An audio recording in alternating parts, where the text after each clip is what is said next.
Hey there, and welcome to Crime for Sleep. I know you're having trouble falling asleep, so let me keep you company with true crime stories from around the world. Before we dive in, I'm curious, where did you first hear this one? If you enjoy these stories, don't forget to like, comment, and subscribe. Now get comfortable, and let's get into tonight's case. Crime 1, I signed the lease, packed my things, and moved in that same day. The place looked lived in, slightly too lived in. A coffee cup still sat in the sink, and there were dents in the couch cushions like someone had just gotten up. I brushed it off as poor cleaning. But that night I heard floorboards creaking upstairs. The room above mine wasn't listed in the floor plan. I climbed the narrow staircase, heart pounding, and opened the door. Empty except for a sleeping bag and a camera facing the bed I had just slept in. The memory card had hundreds of videos, every one of me. The rental agent's business card felt different between my fingers when I found it again, thinner paper than I remembered, slightly yellowed at the edges. I called the number, disconnected. The address on the card led to an empty storefront with soap-streaked windows and a for lease sign that looked like it had been there for months. I scrolled through the videos on that memory card, my stomach turning with each file. There I was, unpacking boxes, changing clothes, sleeping. The timestamp started 3 days before I'd even seen the apartment listing online. Someone had been filming an empty room, waiting. The camera angle was perfect, positioned exactly where someone would place it if they knew precisely which bed I'd choose, which side I'd sleep on. The landlord's signature on my lease was neat, careful cursive, but when I compared it to the rental agreement from my previous place, the handwriting was identical. Same loops, same pressure, same peculiar way of crossing the T in the middle rather than the end. I'd lived in 5 different apartments over the past 4 years. 5 different landlords, 5 different signatures, all the same hand. My neighbors were friendly enough, but their stories didn't align. The woman next door insisted the apartment had been empty for months, yet the man across the hall mentioned seeing lights on every night for weeks. When I pressed him for details, his eyes shifted away from mine. He mumbled something about being mistaken, about working nights and not paying attention to much of anything. I found receipts in the kitchen drawer I'd never opened, groceries purchased while I was at work, items I didn't eat, brands I'd never buy. The dates spanned the entire month I'd been living there. Someone was shopping for this house, stocking it while I was away. The handwriting on the shopping lists matched the rental agreements perfectly. The sleeping bag upstairs smelled like laundry detergent, the kind with fabric softener built in. Fresh. It had been washed recently, maybe even that morning. I pressed my face into the fabric and recognized something familiar, my own detergent, the expensive brand I bought because of my sensitive skin. Someone had been using my washing machine, cleaning their things with my supplies, making themselves comfortable in my space. I started taking different routes home from work, varying my schedule, hoping to catch whoever was coming and going. But the videos kept appearing on new memory cards I'd find in strange places, tucked behind books I'd never moved, taped under furniture I rarely used. Each card contained footage from angles I hadn't discovered yet. Cameras hidden in air vents, behind picture frames, inside fake electrical outlets that looked perfectly normal until you knew to look closer. The phone calls started soon after, my number calling my number. When I answered, I heard my own voice talking to someone I couldn't hear, conversations I didn't remember having. Background noise that sounded like my apartment, the specific creak of my bedroom floor, the hum of my refrigerator, the way sound carried from my bathroom down the hall. But I was alone when these conversations happened. I was always alone. I hired someone to sweep the apartment for surveillance equipment. He found devices I couldn't have imagined, tiny cameras disguised as screw heads, microphones built into light switches, recording equipment hidden inside walls that would have required construction knowledge to install. The work was professional, expensive, planned. This wasn't some amateur stalker situation. This was someone with resources, someone with access, someone who'd been watching me long before I ever saw this apartment. The breakthrough came when I found the storage unit key taped inside my medicine cabinet. The unit was registered to my name, paid for with automatic withdrawals from my bank account going back 8 months. Inside were boxes of photographs, thousands of them, documenting my daily routines across multiple apartments, multiple cities. Pictures of me grocery shopping, walking to work, sitting in coffee shops I'd visited once and forgotten about. Someone had been following me, studying me, preparing for this moment when I'd move into their carefully prepared space. The most disturbing box contained architectural plans, floor plans for every apartment I'd lived in, detailed measurements, notes about my habits written in that same careful handwriting. Which rooms I used most, which windows I preferred to keep open, where I liked to sit when I ate breakfast. The plans for my current apartment showed modifications, walls moved, rooms added, sight lines calculated with mathematical precision. I confronted my previous landlords, tracking down their real contact information through property records. 3 of them had no memory of renting to me. The 4th seemed genuinely confused, insisting he'd sold that building years ago and had never managed individual units. The 5th, the one from my apartment 2 moves ago, listened to my questions with an expression I couldn't read. When I finished talking, he asked if I was feeling all right, if I'd been having trouble sleeping lately. The medical records I requested from my doctor showed prescriptions I didn't remember getting filled, medications for anxiety and sleep disorders that would explain gaps in my memory, times when I felt unusually tired or disoriented.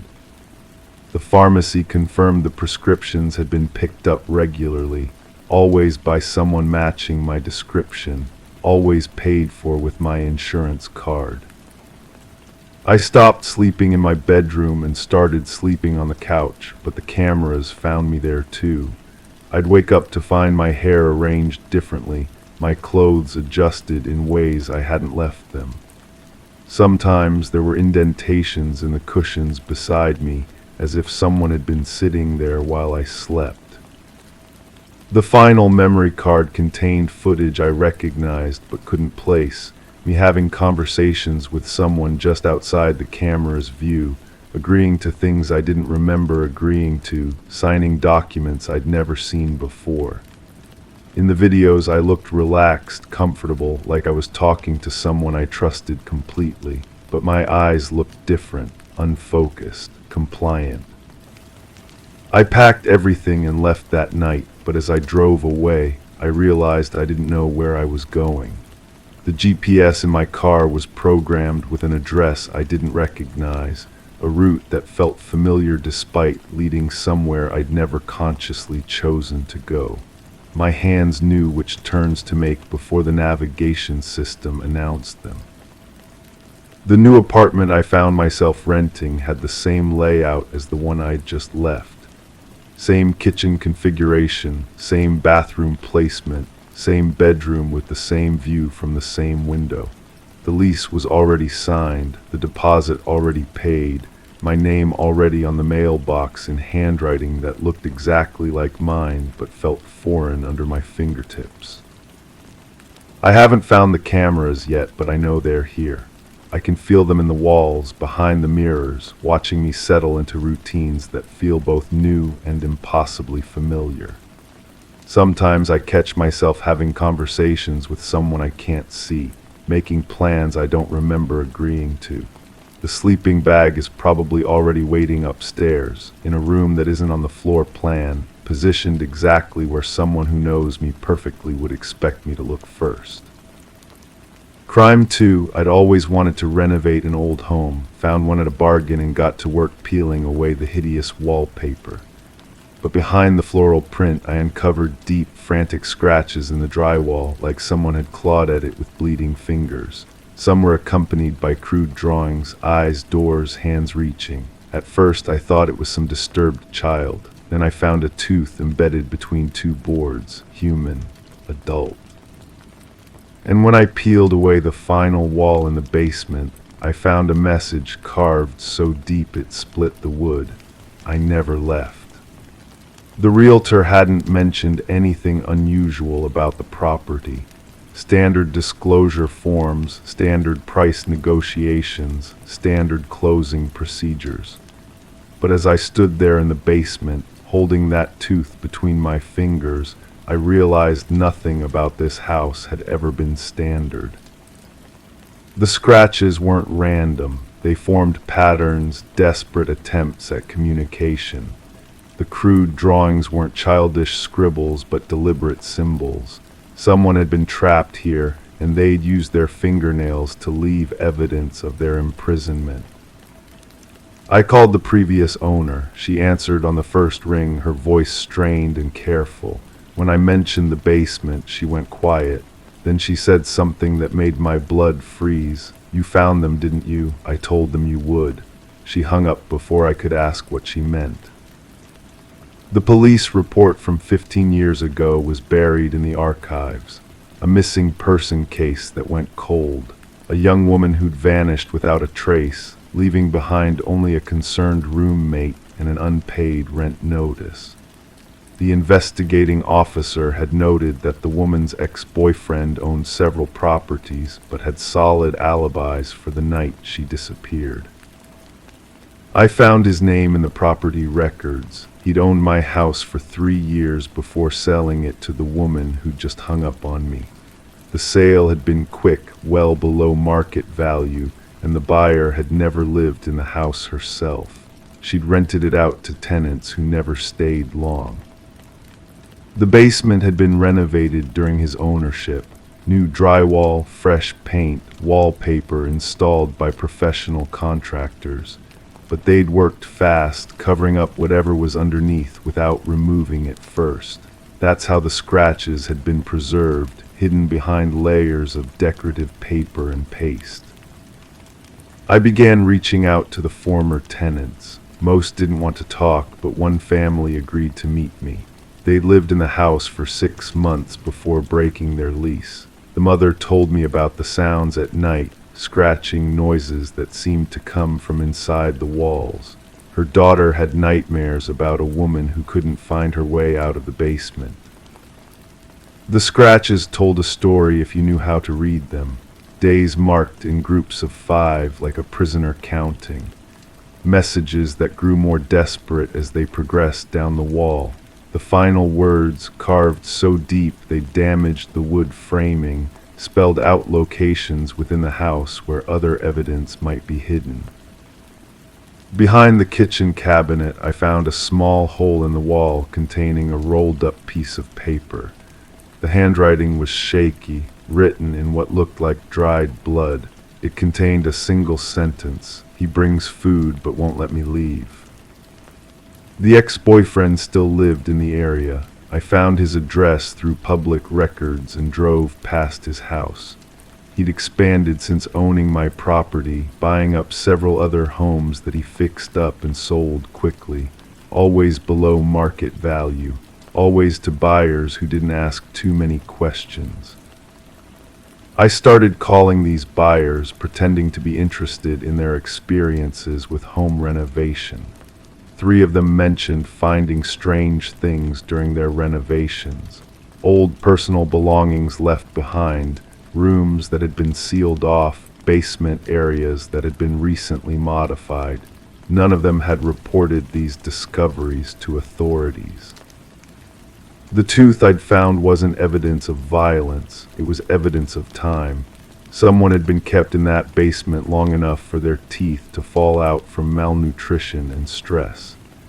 The scratches weren't made in panic, but in desperate patience, someone marking the passing of days and leaving messages for whoever might eventually find them. I returned to the basement with better lighting and spent hours examining every inch of the walls. Behind the water heater, I found another set of scratches, these ones forming letters that spelled out a name. Not the name of the missing woman from the police report, but someone else entirely. Someone whose disappearance had never been officially reported. The local newspaper archives contained small notices about people who'd gone missing over the years. Young women mostly, all with similar profiles, estranged from family, working temporary jobs, living alone. The kind of people whose absence might not be noticed immediately. Their names appeared in brief missing person reports that generated no follow-up stories. I cross-referenced these names with the property records of the houses the ex-boyfriend had owned and sold. The timeline matched perfectly. He'd buy a house, own it for a year or two, then sell it quickly at a loss. Each property had been renovated during his ownership, always including basement work. The realization hit me as I sat in my kitchen, surrounded by newspaper clippings and property documents. I wasn't the first person to discover evidence in one of these houses. The woman who'd sold me the property had known exactly what I'd find. She'd been waiting for someone to uncover the truth, but she'd never been willing to report it herself. Her voice on the phone had carried the weight of someone who'd been keeping a terrible secret. She'd found her own evidence, made her own discoveries, and then chosen to pass the burden on to someone else rather than face the implications of what she'd learned. I tried calling the police, but the detective I spoke with seemed skeptical. Cold cases were difficult to reopen without new physical evidence, and scratches on a wall didn't constitute proof of a crime. The tooth could have come from anywhere, could have been planted by someone seeking attention. Without a body, without a witness, without concrete proof of wrongdoing, there was little they could do. But I knew what I'd found. The evidence was overwhelming, even if it wouldn't hold up in court. Someone had been systematically abducting and confining women, using his real estate investments as temporary prisons. The houses were perfect cover, legitimate business transactions that provided access to isolated properties where screams wouldn't be heard. The scratches in my basement weren't cries for help. They were testimony, left by someone who knew she might never be found but refused to disappear without leaving proof of what had happened to her. The crude drawings weren't random marks but deliberate symbols, a primitive language designed to communicate across time to whoever might eventually uncover her hiding place. Standing in that basement, surrounded by the physical evidence of someone's final desperate hope, I understood that I'd become more than just a homeowner who'd stumbled onto something disturbing. I'd become the person responsible for deciding what to do with knowledge that couldn't be proven but couldn't be ignored. The house sits empty now while I figure out what comes next. The renovations are on hold, the walls stripped bare, the evidence preserved but leading nowhere official. Sometimes I stand in the basement and run my fingers over those desperate scratches, wondering about the person who made them and whether they ever really believed someone would find them. The ex-boyfriend continues buying and selling houses. The pattern continues, the timeline unbroken. And somewhere in the city, behind the wallpaper of another renovated basement, someone else might be leaving their own desperate messages, carving their own testimony into the walls, hoping that someday someone will care enough to look. Crime 3, I write fiction, at least I did, until one morning I got an envelope with no return address. Inside was a photograph, blurred, violent, graphic, a body. I assumed it was some sick prank until I saw the exact same photo on the evening news a week later. Same scene, same angle, but the image on TV had been cropped. My version showed the full frame, including a figure standing in the corner, me, wearing the same clothes I had on the day the envelope arrived. Now the police think I'm involved, but I didn't kill anyone. I think I was being filmed. The photograph felt different in my hands each time I picked it up. The texture was wrong somehow, like it had been handled by someone with sweaty palms. I could smell something metallic when I held it close, not the usual chemical scent of developing solution, but something sharper, more organic. I kept staring at the figure in the corner. The posture was mine, unmistakably. The way I stand when I'm nervous, weight shifted to one foot, shoulders slightly hunched.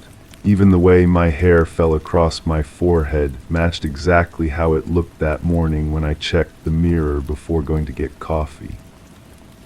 The detective who came to my door had tired eyes and coffee breath. She spread copies of my phone records across my kitchen table like playing cards. Her fingers were stained with ink, and she kept clicking her pen in a rhythm that made my skin crawl. The sound echoed in the small space between us as she asked about my whereabouts, about people I knew, about cameras I might have noticed.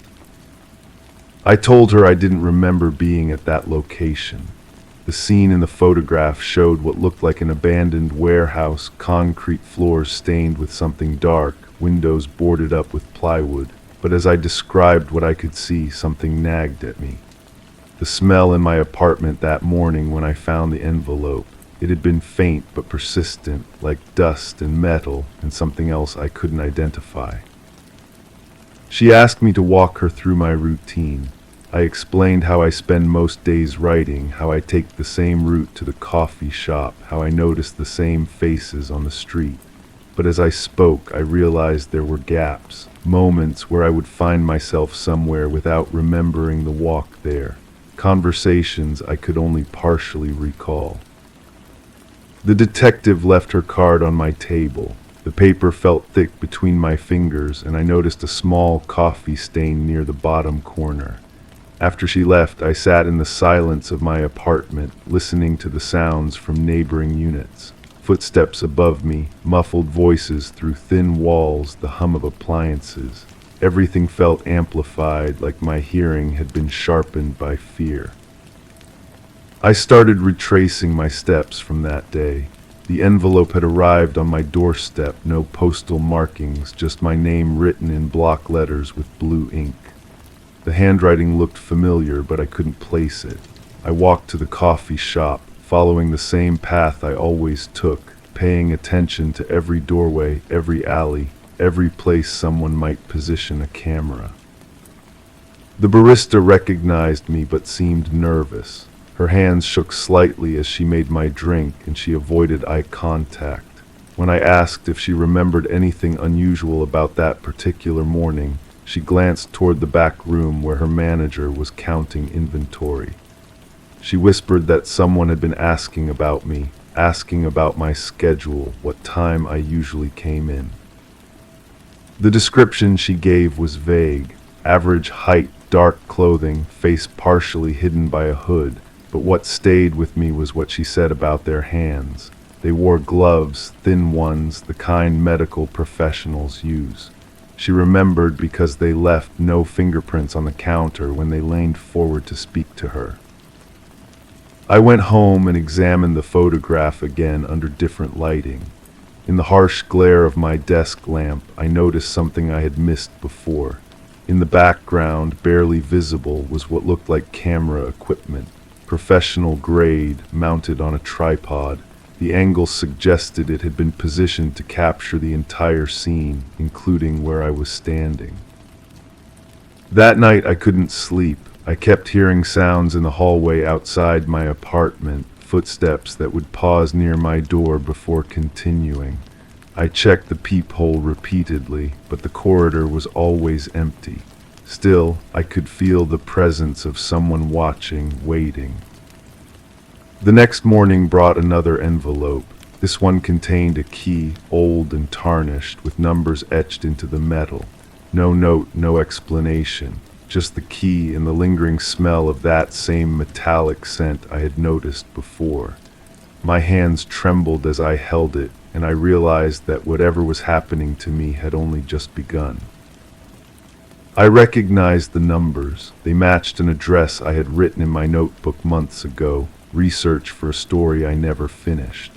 A story about surveillance, about people who disappear into their own lives without realizing it. The irony wasn't lost on me as I stared at my own handwriting, wondering if I had somehow predicted my own fate. The building the key led to was exactly like the one in the photograph. Same concrete floors, same boarded windows, same smell of dust and abandonment. But it was empty now, cleaned of whatever had happened there. Only the stains remained, dark patches on the floor that someone had tried unsuccessfully to scrub away. In the corner where I had been standing in the photograph, I found a small piece of fabric. It matched the shirt I had been wearing that day, the one I was still wearing when the envelope arrived. The fabric was torn, as if it had been caught on something sharp, pulled away in haste. Standing in that exact spot, I felt a chill that had nothing to do with the temperature. I could see the camera angles, understand how the photograph had been composed. Someone had planned this carefully, orchestrated every detail. But the question that haunted me wasn't who or why. It was how long they had been watching me and how many other photographs they might have taken. The sound of footsteps echoed from somewhere deeper in the building. Slow, deliberate, getting closer. I clutched the key in my pocket and realized that finding this place wasn't the end of the mystery. It was just another step in a game I didn't understand, with rules that changed every time I thought I was getting closer to the truth. As I stood there, surrounded by shadows and the lingering evidence of something terrible, I understood that the person in the photograph wasn't just me. It was who I was becoming, someone trapped between what I remembered and what others wanted me to believe. The real crime wasn't what had happened in this room. It was what was still happening to me, frame by frame, moment by moment, as I became someone else entirely. Crime 4, I thought it was just air pressure. Old buildings always make strange sounds, but every night faint voices came through the vents in the bedroom. I put my ear to the grate and heard my own name, followed by phrases I didn't understand. Sometimes laughter, sometimes crying. I asked the neighbors if they heard anything. They all said no, but they stared a little too long. The maintenance guy came to inspect. He opened the duct, looked inside, and went pale. Then he sealed it shut without explaining a word. The next night, the whispers came back, louder and closer. The building manager had cold hands when she shook mine during our meeting. Her office smelled like burnt coffee and something metallic I couldn't place. She kept glancing at a folder on her desk while I explained about the voices. When I mentioned the maintenance worker's reaction, her pupils dilated slightly. She assured me it was nothing unusual, just acoustic quirks in older ventilation systems. But her voice wavered when she said the word quirks, and she shuffled papers to avoid my gaze. I started keeping a notebook, each whisper, each sound, each strange reaction from the people I spoke to. The woman in the apartment below mine claimed she slept with earplugs because of city noise, but I never heard traffic from my window. The elderly man across the hall mentioned that the previous tenant had been sensitive to sounds before moving out suddenly. He wouldn't elaborate, just muttered something about people who asked too many questions. The voices became clearer as days passed. I could make out fragments of conversations, always at the edge of comprehension. One phrase repeated often, "She knows now." Another voice, deeper and more distorted, would respond with something that sounded like coordinates or an address. I tried recording them, but the audio files came out silent except for my own breathing. During my lunch break, I visited the building's property management office downtown. The receptionist's perfume was overpowering, like she was trying to mask another scent. When I asked about the building's history, she pulled out a thick file and started reading from it mechanically. Built in the 70s, renovated twice, standard tenant turnover. But her finger traced certain lines while skipping others, and I caught glimpses of red stamps and handwritten notes in the margins. I requested to see the full file. She claimed privacy laws prevented disclosure, but her hands trembled as she closed the folder. Before leaving, I noticed a newspaper clipping tucked inside the back cover.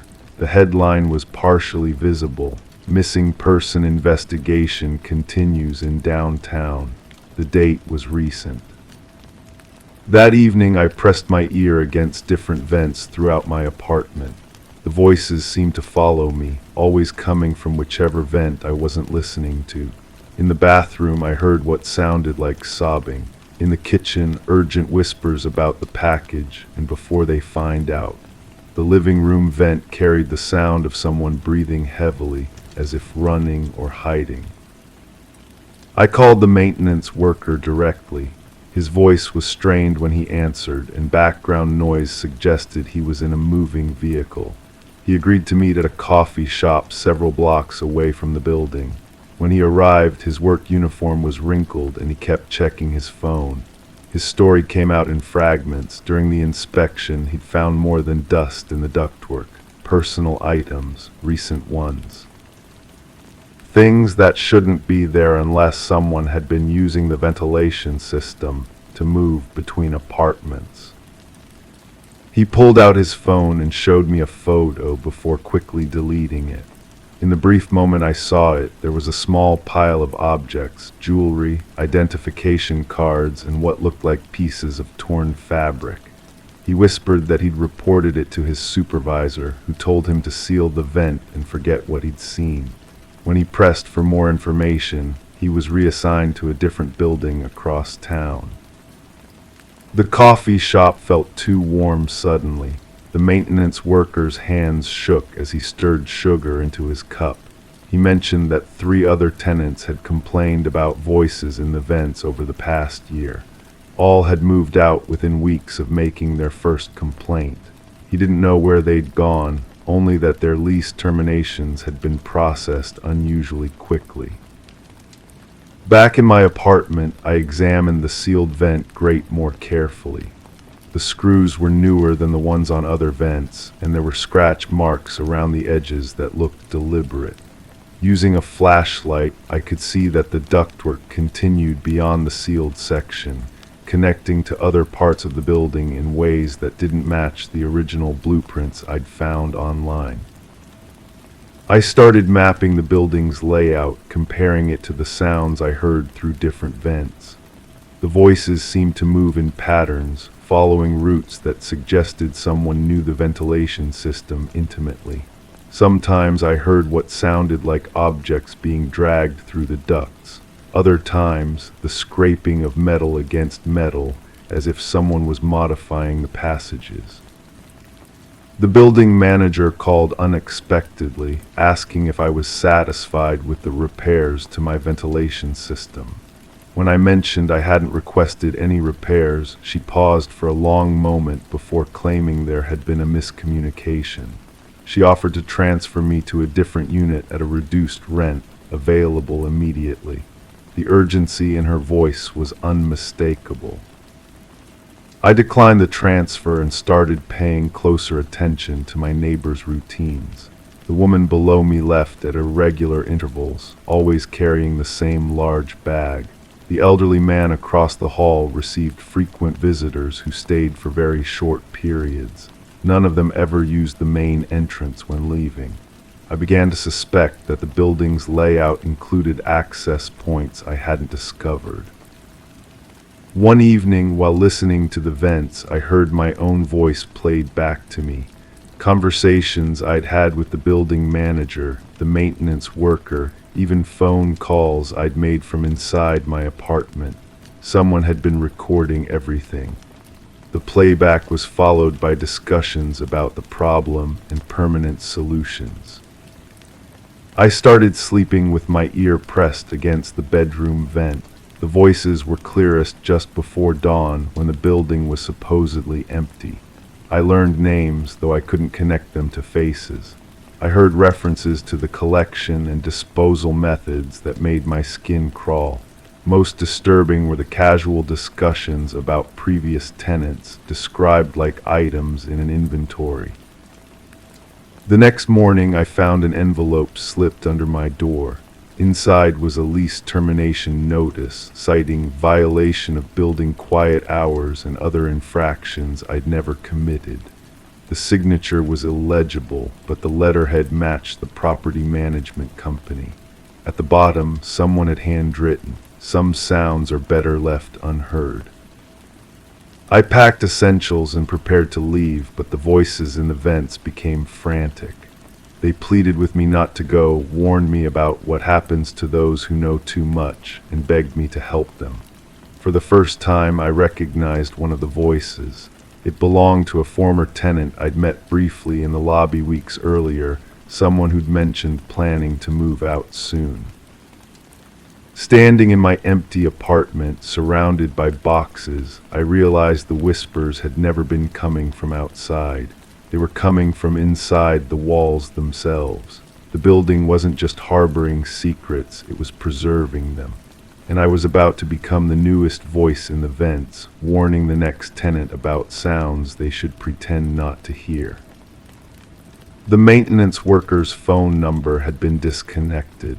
The building manager's office was permanently closed. Even the property management company seemed to have vanished from official records. But the voices in the vents continued, growing stronger each night, calling my name with increasing desperation. I still live here, I still listen. And sometimes, when new tenants move in, I add my own whispers to the chorus, hoping someone will finally hear what we're all trying to say. Crime 5, I was walking through the overgrown section of the cemetery when I saw a fresh stone gleaming among the moss and vines. My last name was carved into it, first name matched, even the date of birth. I laughed at first, assuming a coincidence. Then I looked closer and saw the engraving was too new, too sharp. Someone had ordered this recently. I checked with the groundskeeper. He claimed no such marker was ever installed. When I returned the next day, it was gone. But the dirt beneath it had been disturbed. Something or someone had been buried, and now I feel watched. The scent of damp earth still clings to my clothes as I write this. That morning changed everything.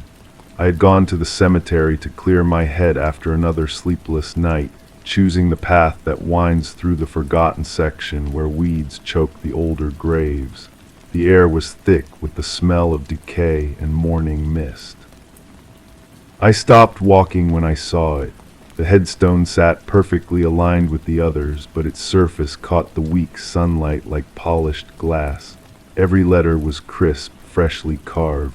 The granite was a shade darker than the weathered stones around it, and when I ran my fingers across the surface, I could feel the sharp edges where the chisel had worked recently. My hands started trembling as I traced my own name with my fingertip. The birth date was exact down to the day, but there was no death date, just a blank space waiting to be filled. I pulled out my phone and took pictures from every angle. The lens kept fogging up from my rapid breathing. I had to wipe it clean 3 times before getting clear shots. When I looked at the images later, they showed nothing but empty ground and overgrown weeds. The camera had captured something different than what my eyes had seen. The groundskeeper was hosing down a section of newer graves when I found him. He was an older man with dirt permanently embedded under his fingernails and the kind of weathered face that comes from decades of outdoor work. His name tag read simply, "Maintenance." "Excuse me," I said, my voice catching slightly. "I need to ask about a headstone in the old section." He turned off the water and looked at me with tired eyes. "What about it?" I described the location, the fresh granite, the perfect engraving. As I spoke, his expression shifted from mild interest to confusion, then to something that looked almost like concern. "Son, I've been working this cemetery for 37 years. I know every stone, every plot, every burial. There's no fresh marker in that section. Haven't been any new installations there in over a decade." I showed him the photos on my phone. He squinted at the screen, then looked at me like I might be suffering from heat exhaustion. These just show weeds and old graves, nothing new. That night I couldn't sleep. I kept thinking about the way the stone had felt under my hands, cold and real and permanent. I remembered the sound my shoes had made on the gravel as I walked around it, the way the morning light had reflected off its polished surface. I returned before dawn, carrying a flashlight and a measuring tape. The familiar path seemed different in the darkness, longer somehow. Tree branches caught at my jacket as I made my way to the spot where the headstone had been. It was gone, but the ground told a different story. The earth had been disturbed in a neat rectangle, approximately 6 feet by 3 feet. The soil was darker there, recently turned. When I knelt and pressed my palm against it, the dirt felt loose and soft, nothing like the packed earth around the older graves. I started digging with my hands. 6 inches down, my fingers hit something hard. Not stone or root, but something smooth and artificial. I brushed away the dirt and found a small metal box, the kind used for time capsules or important documents. It was locked, but the metal was thin enough that I could pry it open with my car key. Inside were photographs, dozens of them, all of me. Pictures of me walking to my car, sitting in my favorite coffee shop, standing in my kitchen visible through the window. Some were taken with a telephoto lens from a distance. Others were close enough that I could see the reflection of the photographer in my eyes. At the bottom of the box was a single sheet of paper with handwritten text. You were always supposed to be here. The stone was just a reminder of what's coming. We've been watching, we've been waiting. The burial plot is ready when you are. I recognized the handwriting immediately. It was mine. But I had never written those words. I've been carrying the photographs with me for weeks now, checking over my shoulder constantly. The strangest part isn't that someone has been watching me. It's that in every photo I'm alone. But I remember being with other people during most of these moments. I remember conversations, shared meals, embraces with friends and family. In the pictures, I'm always by myself.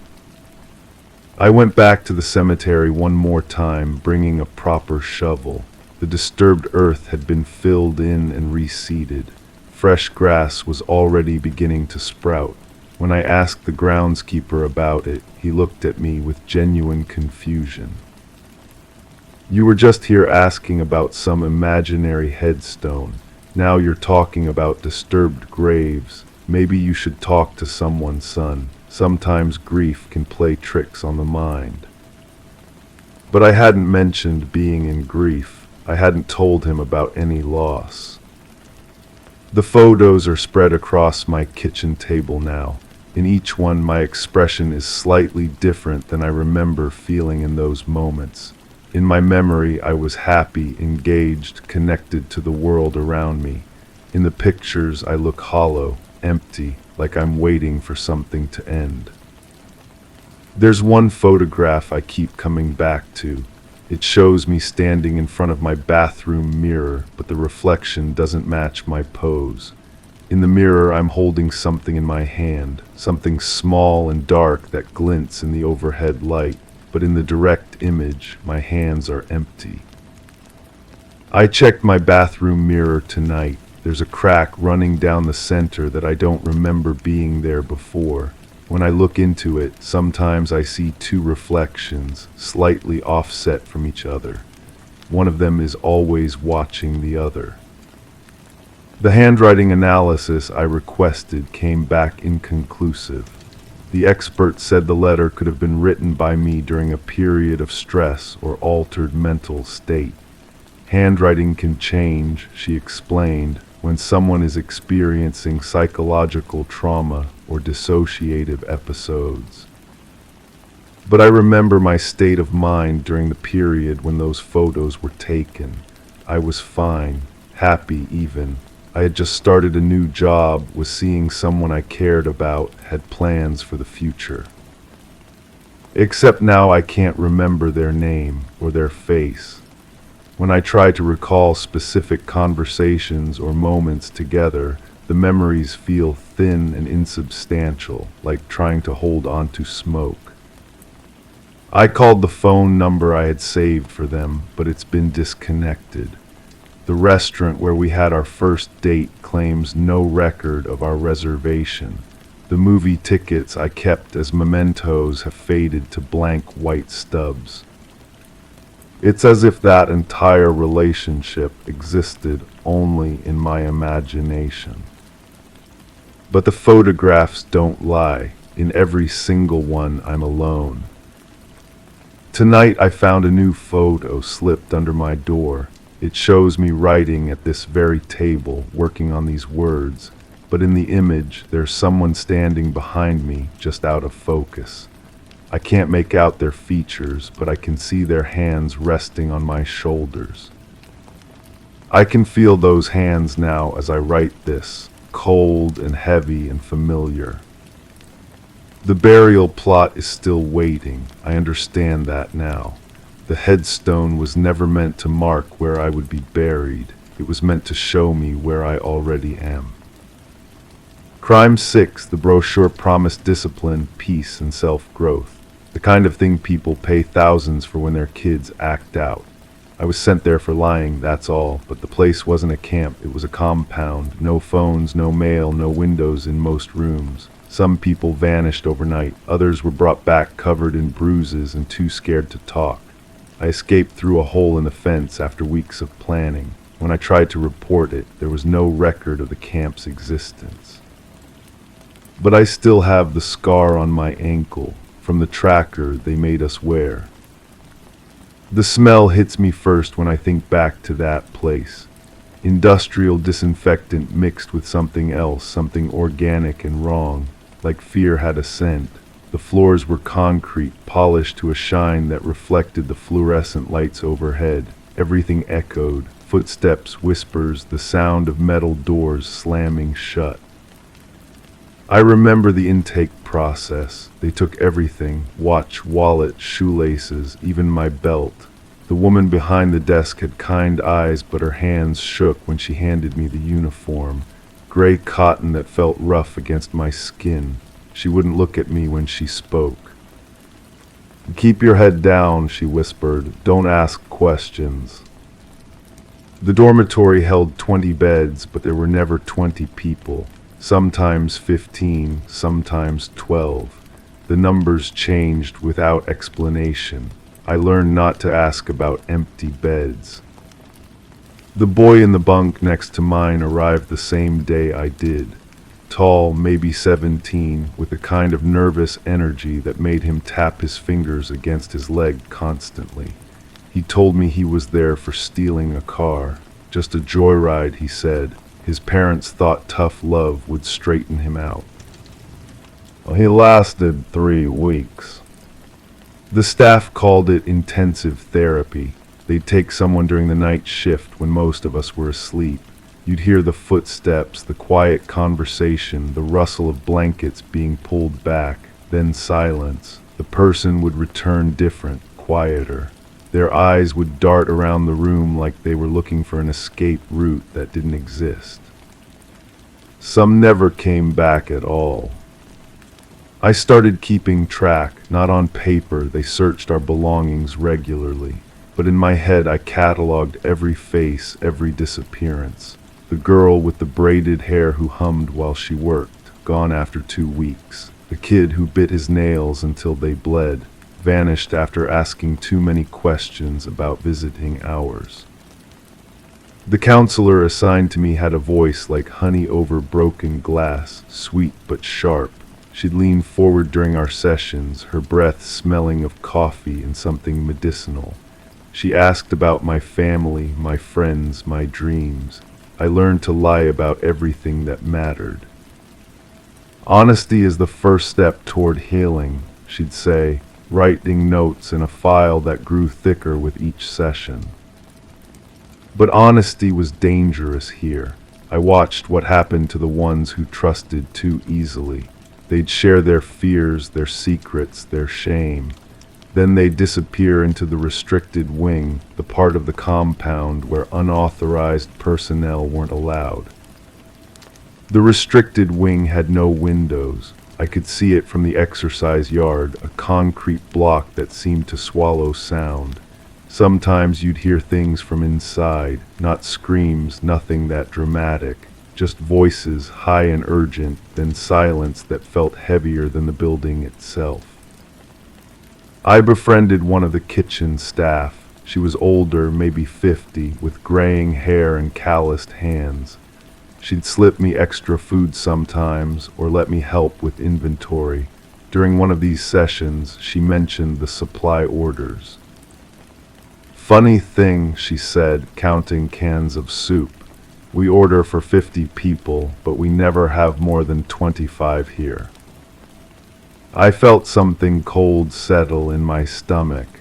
Where does the extra food go? She looked at me for a long moment, then shook her head. Questions like that get people transferred to the other building. The other building, the restricted wing. I started paying attention to the patterns, who got selected, when, why. The common thread wasn't behavior or attitude, it was isolation. They took the kids who had no one checking on them, no parents calling, no friends writing letters. I wrote letters to my family every week, mandatory correspondence they called it, but I never received replies. When I asked about mail delivery, the staff would give vague answers about processing delays and security protocols. The breakthrough came during a power outage. The backup generators kicked in, but for about 10 minutes the compound was darker than I'd ever seen it.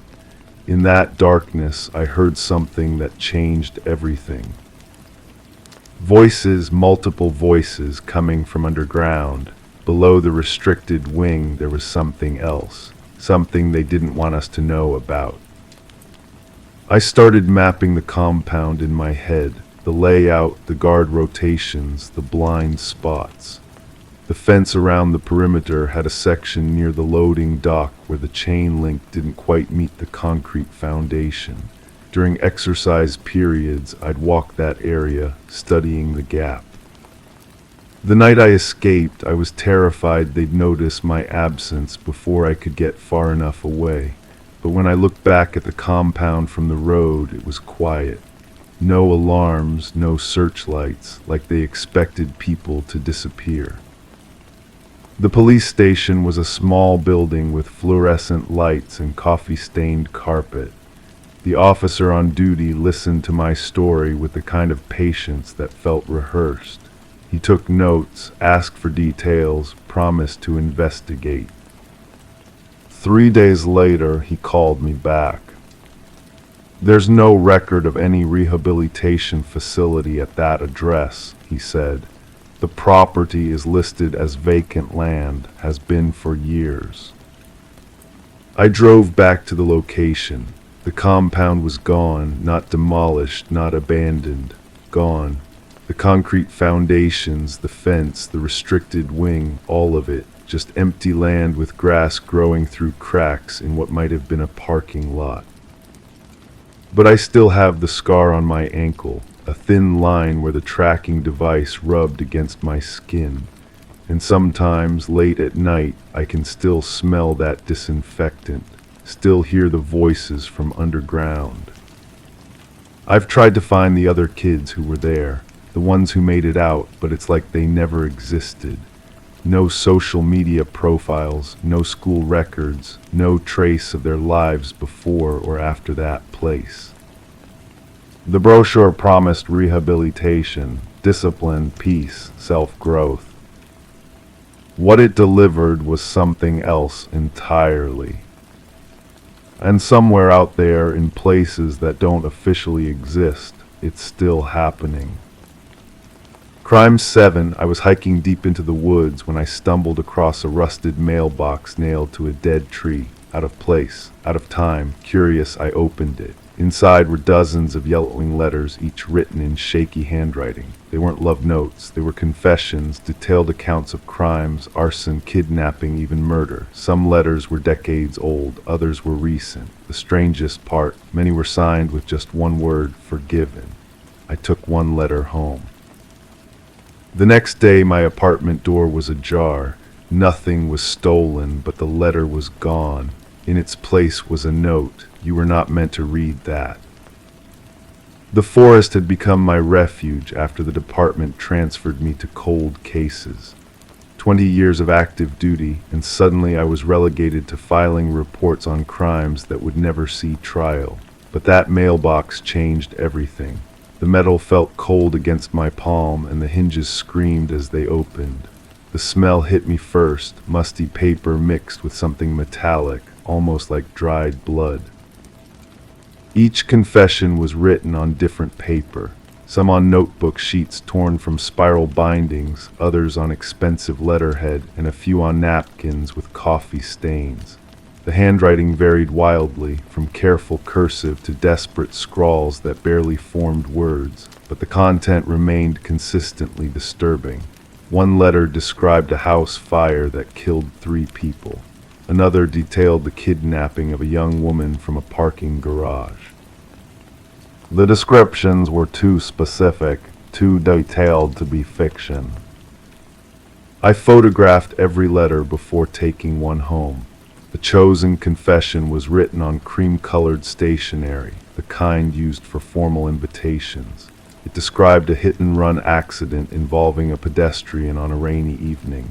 The writer had been drinking, speeding through residential streets when they felt the impact. They never stopped, never reported it. The letter ended with the same signature I'd seen on others: forgiven. That night I couldn't sleep. The letter sat on my kitchen table like a living thing, demanding attention. I found myself reading it repeatedly, memorizing every curve of the handwriting, every spelling mistake. The paper felt expensive between my fingers, slightly textured, the kind wealthy people used for personal correspondence. But the confession itself was raw, desperate, filled with guilt that seemed to seep through the ink. The next morning brought that violation I mentioned. My apartment door hung open just enough to let cold air seep through. Nothing valuable was missing. My television, laptop, and wallet remained untouched, but the letter had vanished. In its place, that simple note written in block letters: "You were not meant to read that." The handwriting was different from any I'd seen in the mailbox, controlled and deliberate. I returned to the forest daily after that. The mailbox remained, still nailed to that same dead tree, but it was empty. No new confessions appeared. I began questioning my memory, wondering if I'd imagined the whole thing. But the photographs on my phone proved otherwise. Dozens of images showing detailed confessions of serious crimes. My research began with missing persons reports and unsolved cases from the surrounding area. The hit-and-run confession matched an incident from 6 years ago. A woman in her 30s had been found dead on a residential street during a storm. No witnesses, no suspects, no resolution. The case file was thin, barely 10 pages of reports and witness statements that led nowhere.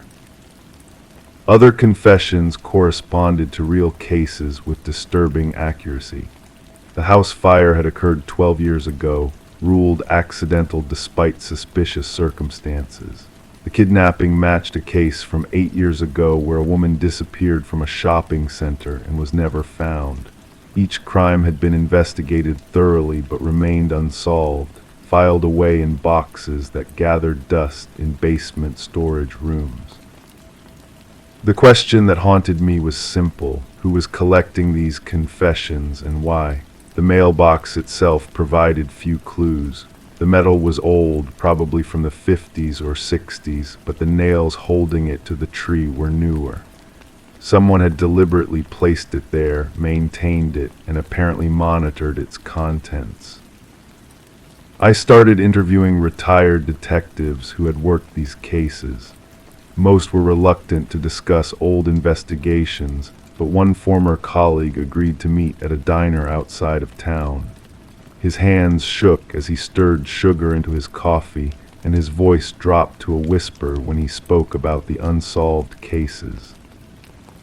He told me about patterns he'd noticed during his career, crimes that should have been solved but weren't, evidence that disappeared from storage rooms, witnesses who changed their statements or refused to testify. He suspected corruption but could never prove it. Too many people with too much power had too much to lose. The breakthrough came from an unexpected source. A librarian at the local historical society mentioned a local legend about a confessor who lived in the woods decades ago. People would seek him out to unburden themselves of terrible secrets. He never judged, never reported, just listened and offered absolution. The legend claimed he died alone in a cabin deep in the forest, but some believed his spirit continued to receive confessions through supernatural means. I didn't believe in ghosts, but I was beginning to understand that someone very much alive was facilitating this confession system. Someone who knew about the old legend and was using it to collect information about unsolved crimes, but what they did with that information remained unclear. My investigation took a darker turn when I realized I was being watched. Cars would follow me from the forest, always staying just far enough back to avoid identification. My phone began receiving calls with no one on the other end. Someone had been in my apartment multiple times, never taking anything but leaving subtle signs of their presence. A book moved slightly, a window opened that I remembered closing, the smell of unfamiliar cologne lingering in the air. The final piece of the puzzle came from an unexpected confession, not from the mailbox, but from someone much closer to the investigation than I'd realized. During a late-night stakeout near the forest, my former colleague called me. His voice was different, strained, almost broken. He told me about the confession system he'd created after retiring from the force. Too many criminals had escaped justice because of technicalities, corruption, or simple incompetence. He'd used the old legend as cover, encouraging guilty parties to confess their crimes to the mailbox in the woods. But he wasn't interested in justice in the traditional sense. He was interested in control. The confessions gave him power over the guilty. He could blackmail them, manipulate them, or simply watch them suffer under the weight of their secrets. Some paid him money to keep quiet, others performed favors. A few simply disappeared entirely, though he claimed no responsibility for their fate. But the system had grown beyond his control. Other people had learned about the mailbox. Some left false confessions to muddy the waters. Others used it to confess crimes they'd only imagined committing. The line between real guilt and psychological fantasy had blurred beyond recognition. As he spoke, I realized the full scope of what had been happening. The confession system wasn't about justice or redemption. It was about power and control exercised by someone who'd been frustrated by the limitations of legal justice. But it was also about something darker, the human need to confess, to be forgiven, to transfer guilt to someone else. The conversation ended with him telling me to stop investigating. The system was bigger than I understood, involving people with resources and connections I couldn't imagine. Some of the confessions came from very powerful individuals who would do anything to keep their secrets buried. My safety, he claimed, depended on my willingness to forget what I discovered. But forgetting isn't that simple. The photographs remain on my phone, evidence of crimes that may never see justice through traditional channels. The confession system continues to operate, though I no longer visit the forest. Sometimes I wonder if my own investigation has become part of the system, another secret that someone else now controls. The mailbox is still there, nailed to that dead tree, collecting confessions from people who need to believe that someone, somewhere, offers forgiveness for the unforgivable. Whether that forgiveness is real or simply another form of manipulation remains unclear. Perhaps that ambiguity is the point. I've written my own confession now, documenting everything I discovered about the system and the people behind it, but I haven't decided what to do with it. The mailbox waits in the woods, ready to receive one more secret, one more burden that might be too heavy for one person to carry alone. The question that haunts me now isn't who was behind the confession system, but whether I've become part of it. Whether my investigation was directed by the same forces that created the mailbox in the first place. Whether I was meant to discover exactly what I discovered, learn exactly what I learned. Some secrets, once uncovered, reveal that the uncovering itself was planned. Some confessions are written before the crime is even committed. And sometimes the person seeking truth discovers they were never really seeking truth at all. They were seeking permission to become part of the system they thought they were investigating. The mailbox remains in the forest, patient and waiting, ready for the next confession, the next secret, the next person who needs to believe that forgiveness is possible for the unforgivable. Whether I'll be the one to deliver it or receive it remains to be seen. Crime 8. After the robbery across town, the news showed a sketch of the suspect. I laughed, same jawline, same eyes, same scar on the cheek. My phone buzzed non-stop. Friends, coworkers, even my landlord thought it was a joke, but the police didn't. They knocked on my door with questions I couldn't answer. Security footage showed someone with my build, my gait, but I was nowhere near the scene. Then I found clothing in my hamper I didn't recognize, dark hoodie, gloves, shoes 2 sizes too big. I live alone, I lock my door, so who's been dressing like me? The detective across from me had tired eyes and coffee breath. She slid photographs across the metal table, each one a freeze frame from different cameras. The figure in each image walked with purpose, shoulders hunched forward in that particular way I've carried myself since childhood. My mother used to tell me to stand straighter, but old habits carved themselves deep. "We need you to walk through your day again," she said, her pen hovering over a yellow notepad. "Start from when you woke up." I repeated the same routine I'd told them twice already. Coffee at the kitchen counter, news on my laptop, shower, work from home until late afternoon. My neighbor's dog barking at delivery trucks, the familiar creak of my apartment building settling.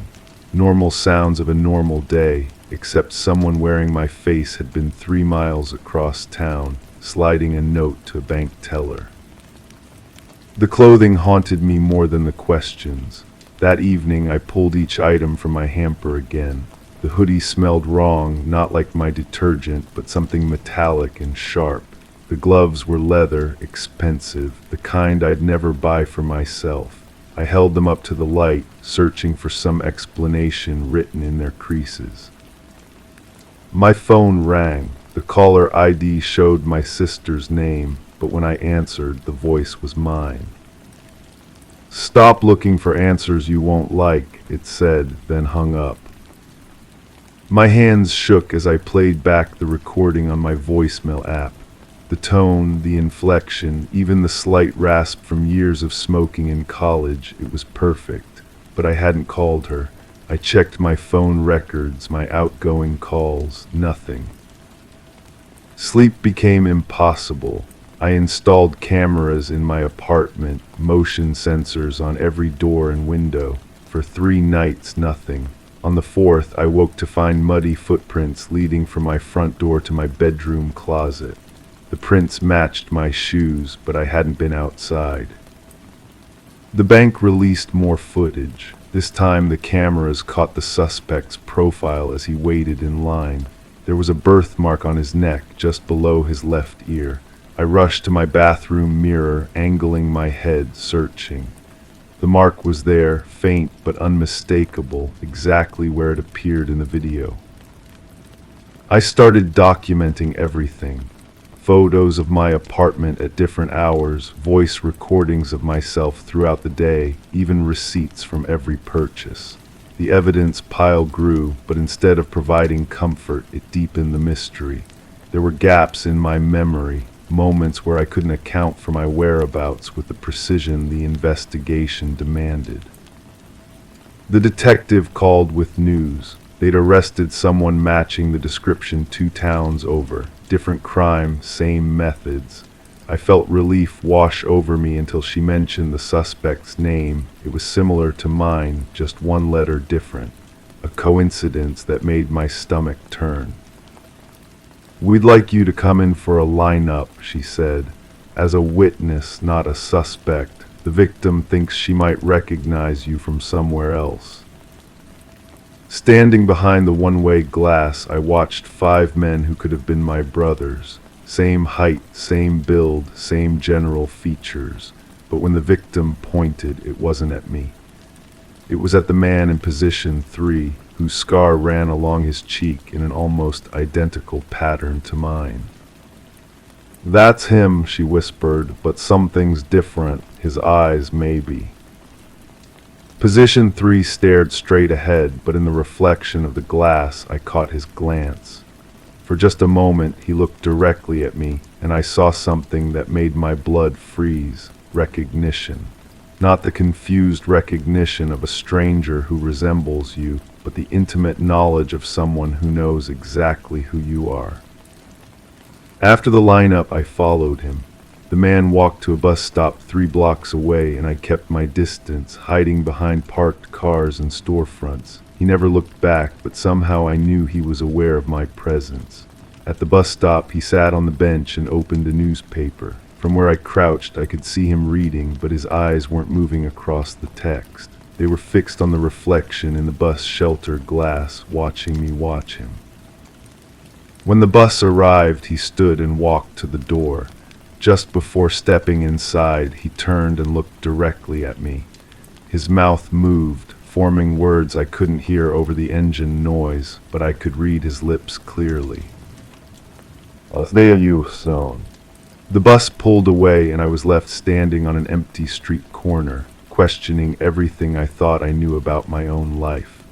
That night, I searched through old photo albums, looking for any evidence of this person who wore my face. Family gatherings, school events, childhood memories, I combed through them all, searching for a twin, a cousin, anyone who might explain what I was seeing. In a box of my father's belongings, I found hospital records from the year I was born. There were complications during delivery, extended stays, multiple visits. But there was also something else, a notation about a secondary patient, a note that had been crossed out so thoroughly I could barely make out the words beneath. I held the paper up to the light, trying to decipher the hidden text.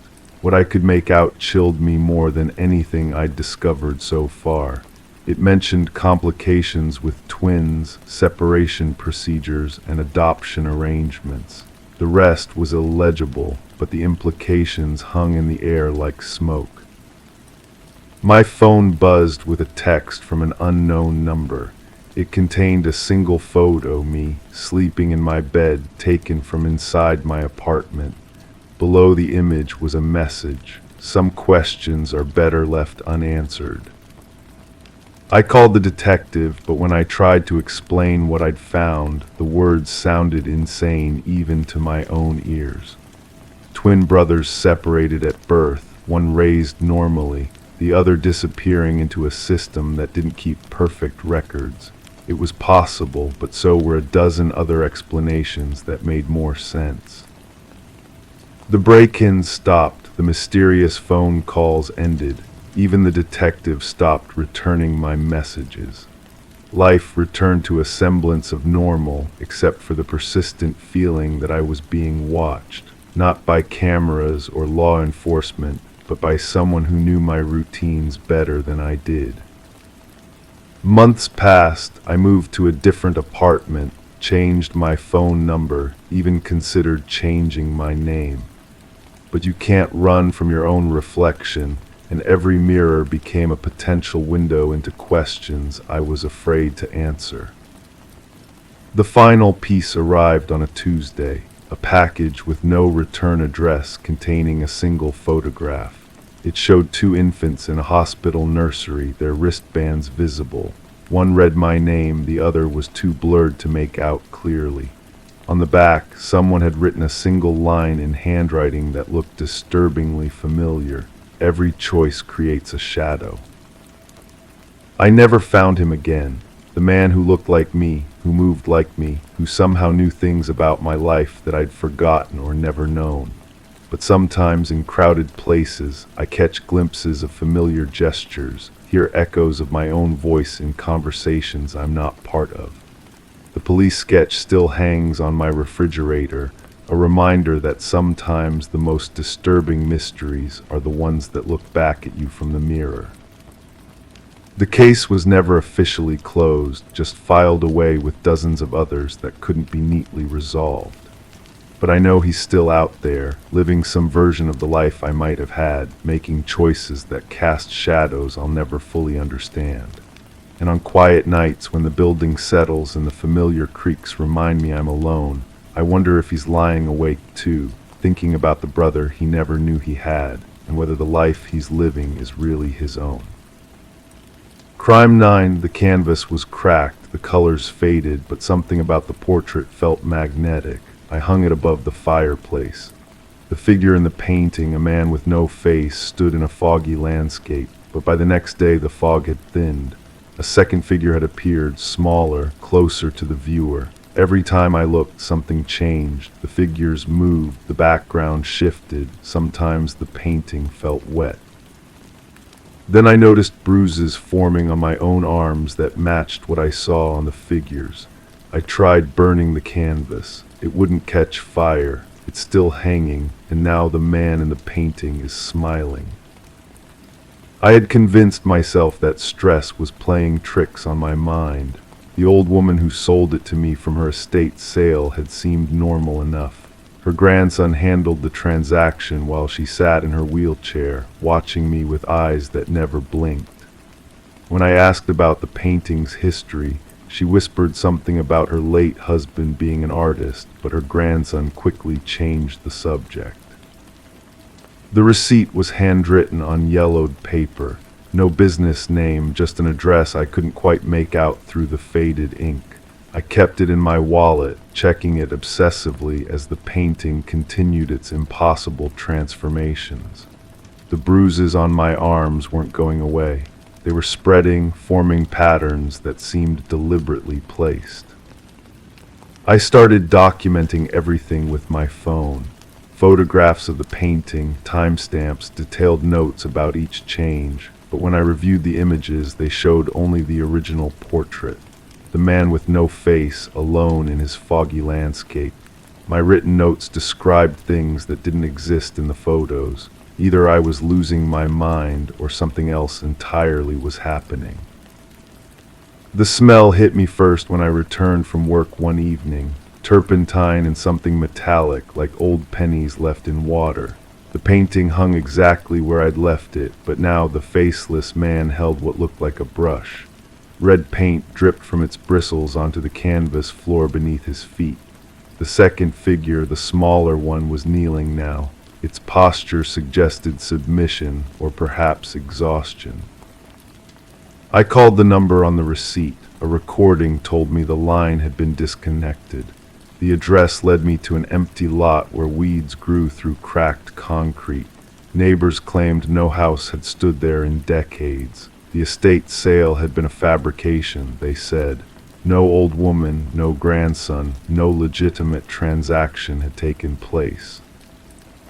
My research led me to local police records, missing persons reports filed over the past several years, artists who had disappeared without explanation.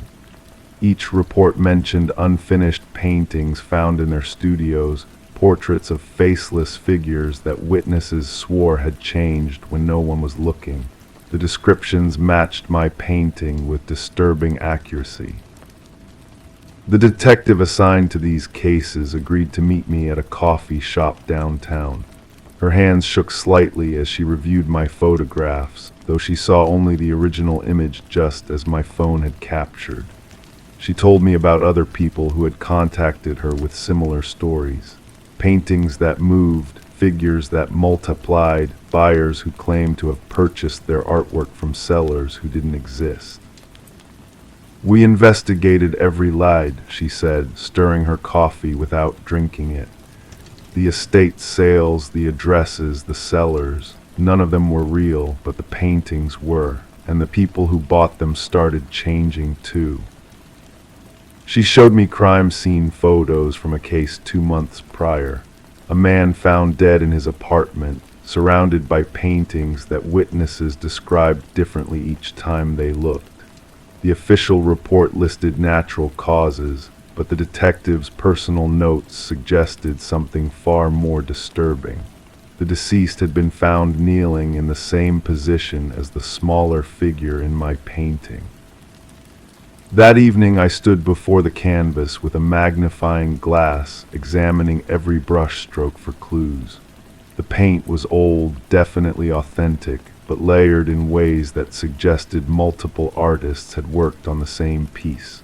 Under certain lighting, I could make out signatures buried beneath the surface layers, names I recognized from the missing persons reports. The faceless man was holding something new now, not a brush, but what appeared to be a photograph. I leaned closer, trying to make out the image, when I realized I was looking at myself. My own face stared back from the tiny photograph in the painted figure's hand.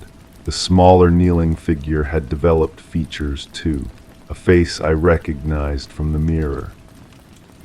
My phone rang, unknown number. The voice on the other end was elderly, female, with the same whisper I remembered from the estate sale. "You've been looking at it too long," she said. "The painting sees you now, it knows your face." The line went dead before I could respond. I tried covering the painting with a sheet, but the fabric wouldn't stay in place. It slipped off repeatedly, as if the canvas were rejecting any attempt to hide it. The bruises on my arms had formed complete patterns now, matching the shadows I saw on the kneeling figure. When I pressed against them, they felt tender, as if someone else's pain had transferred to my skin. The detective called the next morning. Another person had been found, she said. Same circumstances, same position, same mysterious paintings nearby.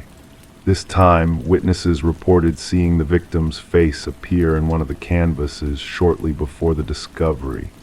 The painting had been purchased from an elderly woman at an estate sale that left no official record. I spent hours searching online forums, looking for others who might be experiencing similar phenomena. The stories were always the same. Anonymous sellers, impossible paintings, buyers who slowly became part of the artwork itself, but no one ever posted updates after their initial accounts. Their profiles went silent, their last posts describing the same kneeling position I now found myself assuming unconsciously throughout the day. The painting was teaching me something, showing me a process I was already part of whether I understood it or not. The faceless man was no longer faceless.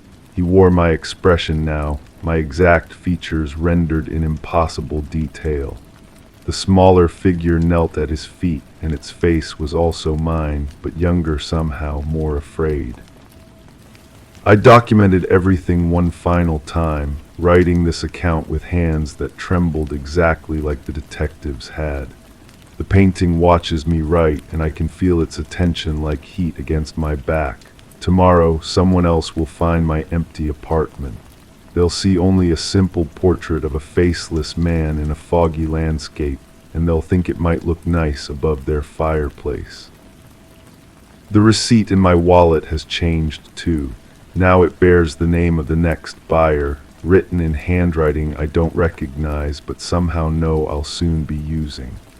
The cycle continues, and I finally understand my role in it. I'm no longer just the observer of this impossible crime. I've become the seller. Story 10. Once upon a time, there was a mere glitch in the baby monitor's feed. The mother, Rebecca, brushed it off as mere interference at first. But then the audio crackled and a soft voice whispered, "SHHH, go back to sleep." A shiver ran down her spine, freezing her in place. With a racing heart, she dashed to her son's room, only to find his crib empty. The window was shut tight, the door securely locked. The only peculiar sight was a stuffed rabbit lying on the floor, its glassy black eyes seeming to stare right through her. Rebecca's scream pierced the night, raw and filled with desperation. The neighbors, alerted by her cries, dialed emergency services. When the authorities arrived, they discovered Rebecca on the nursery floor, clutching the stuffed rabbit, her world shattered. Samuel, her 4-month-old baby, had disappeared without a trace. The investigation that followed initially hit dead ends. There were no signs of forced entry, the security system had remained intact, and the baby monitor footage showed nothing unusual except for that eerie voice and static. Questions swirled: how could someone enter a locked home, snatch a child, and vanish without a trace, leaving only a disturbed stuffed animal behind? Suspicion fell heavily on Rebecca. Her husband, Daniel, had been away on business, and their strained marriage was no secret. Medical records hinted at Rebecca's battle with postpartum depression, casting shadows of doubt. Her composure during questioning, described as unsettlingly calm for a distraught mother, raised eyebrows and fueled gossip within the community. Then a breakthrough emerged. Microscopic fibers foreign to the household were discovered on the nursery windowsill. They belonged to a rare climbing rope, hinting at an intruder skilled in accessing the second-floor nursery from outside. Security footage from the neighbors unveiled a mysterious figure lurking in the shadows that fateful night. A footprint in the garden soil matched a specialized boot used by seasoned climbers and military personnel. The focus shifted away from Rebecca.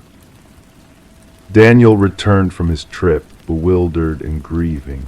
Unusual calluses on his hands raised suspicions, especially when he mentioned a newfound interest in rock climbing to cope with stress. Financial records unveiled a troubling reality. Daniel had taken out a hefty life insurance policy on Samuel. Phone records exposed numerous calls to an unknown number, abruptly ceasing before the abduction. Dark secrets unraveled as investigators uncovered Daniel's hidden second family in a distant community. The shadows deepened. The investigation took a chilling turn when the baby monitor itself became a pivotal piece of evidence. Digital forensics unveiled a hack. The device had been compromised, the voice manipulated. The whispered commands hadn't originated from within the nursery, but had been broadcast remotely to Rebecca's receiver. The digital trail led to a residential basement, where Samuel was found in the care of a woman named Elaine. Her vacant eyes betrayed no resistance as she was apprehended. Connections emerged through old photographs and DNA, linking Elaine to Daniel's past, his first wife haunted by loss. During the trial, the courtroom held its breath as the enhanced audio from the baby monitor echoed. Amidst the ominous whispers, a distinctive cough, identified as Daniel's, placed him at the scene he denied knowing about. Encrypted messages between Daniel and Elaine laid bare their sinister plan to take what they believed was rightfully theirs, at the expense of a child's safety and a mother's heartbreak. The jury's verdict was swift. Daniel and Elaine faced the full weight of justice for kidnapping, conspiracy, and endangerment. Rebecca and Samuel sought solace in a new beginning, far from the shadows of the past. The case left a lasting impact on how modern abductions are approached, urging a closer look at the vulnerabilities of baby monitors and the need for heightened nursery security. Samuel grew up oblivious to the night he vanished, shielded from the darkness that once enveloped their lives. Rebecca locked away the stuffed rabbit, unable to part with it, haunted by the glassy black eyes that bore witness to the truth the baby monitor had captured. The monitor, a silent sentinel in the night, had revealed a reality no one had foreseen. Story 11: The Hidden Observer. The realtor's listing spoke nothing of a basement. The blueprints held no clue to its existence. Yet as the family peeled back the worn carpet, a door revealed itself, concealed beneath. A hefty, rusted handle awaited them. It took the strength of 3 to pry it ajar. Stale air, thick with the scent of moist earth, greeted them as they descended the steps into the darkness. Anticipating storage, they found only a solitary chair beneath a swaying light bulb. And on the wall behind it, a series of photographs depicting them. Images captured from within their own home. The Mercer family had settled into the suburban property during the wintry months, when daylight fled early and the bare trees of the neighborhood stood stark against the chilly sky. The aged 2-story structure, with its whispering floors and weathered facade, had drawn them in with its perceived character and history. Little did they foresee the depths of history the house held, intertwining violently with their present. Detective Sarah Connors arrived at the property alongside her partner, the crime scene unit already cordoning off the area with fluttering yellow tape.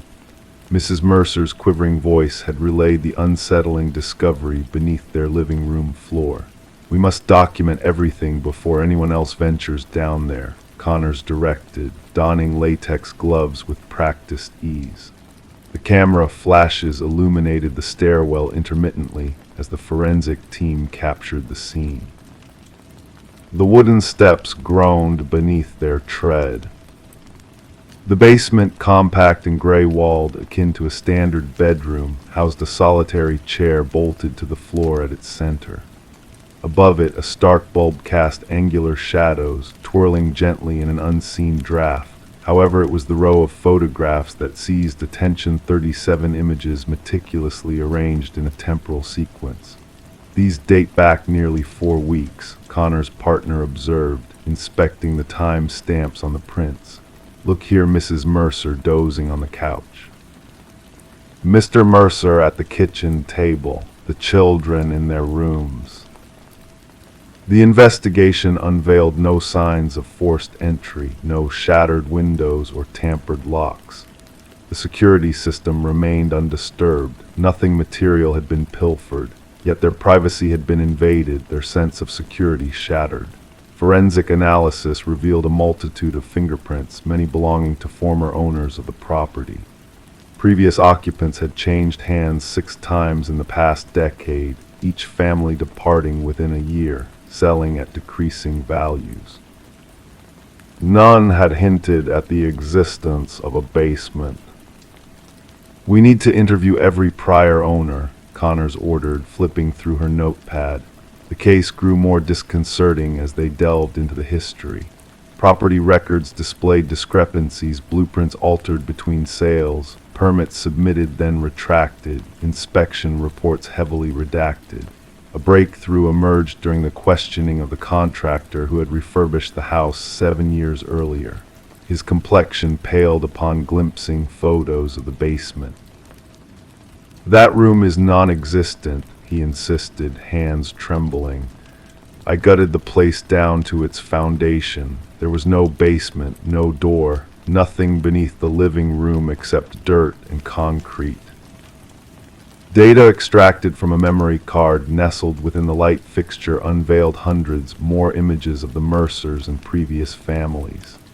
Children slumbering, parents bickering, intimate instances, mundane routines, all captured by an intruder who should not have been present. The case took a sinister turn with the retrieval of audio recordings concealed within a weatherproof box buried in the basement corner.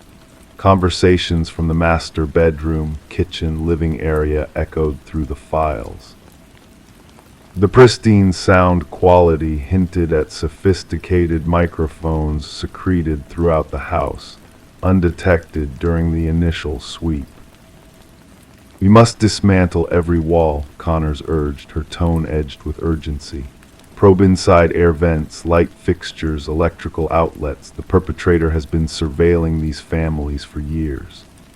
Behind the photograph wall, investigators unearthed a narrow passage leading to a monitoring hub, a desk, a chair, a laptop linked to an array of wireless cameras, a journal brimming with meticulous observations on every family that had resided in the house, their routines, their schedules, their disputes, their vulnerabilities.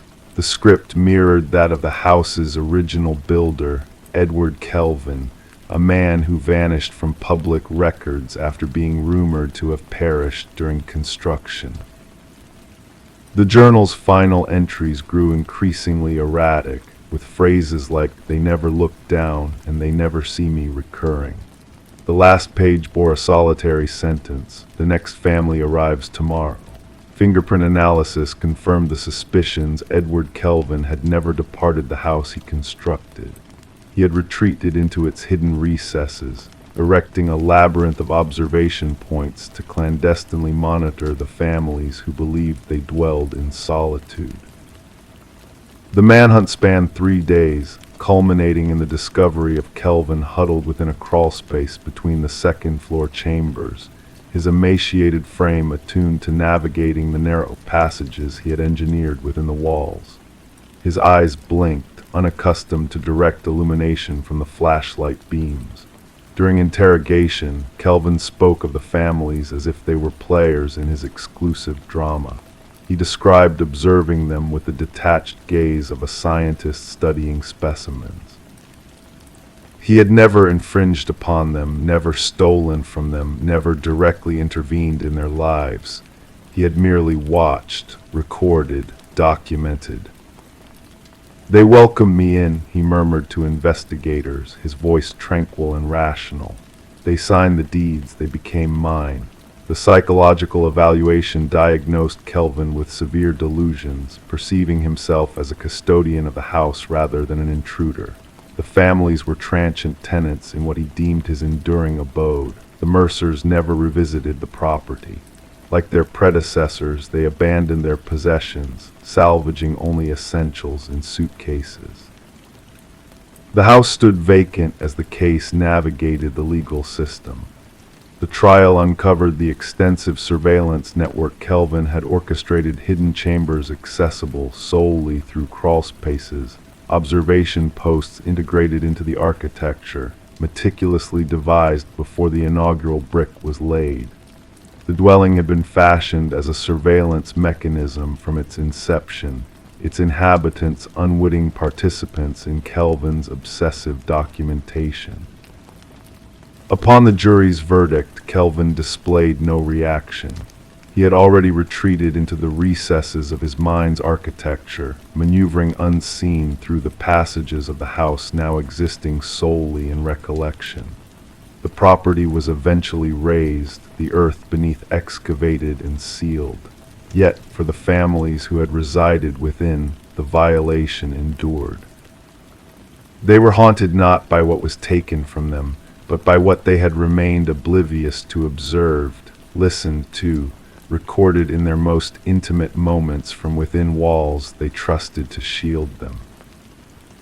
At times, in hushed instances, they found themselves glancing upward at air vents, light fixtures, the junctures where walls met ceilings, pondering if they were genuinely unaccompanied now, reflecting if they ever had been.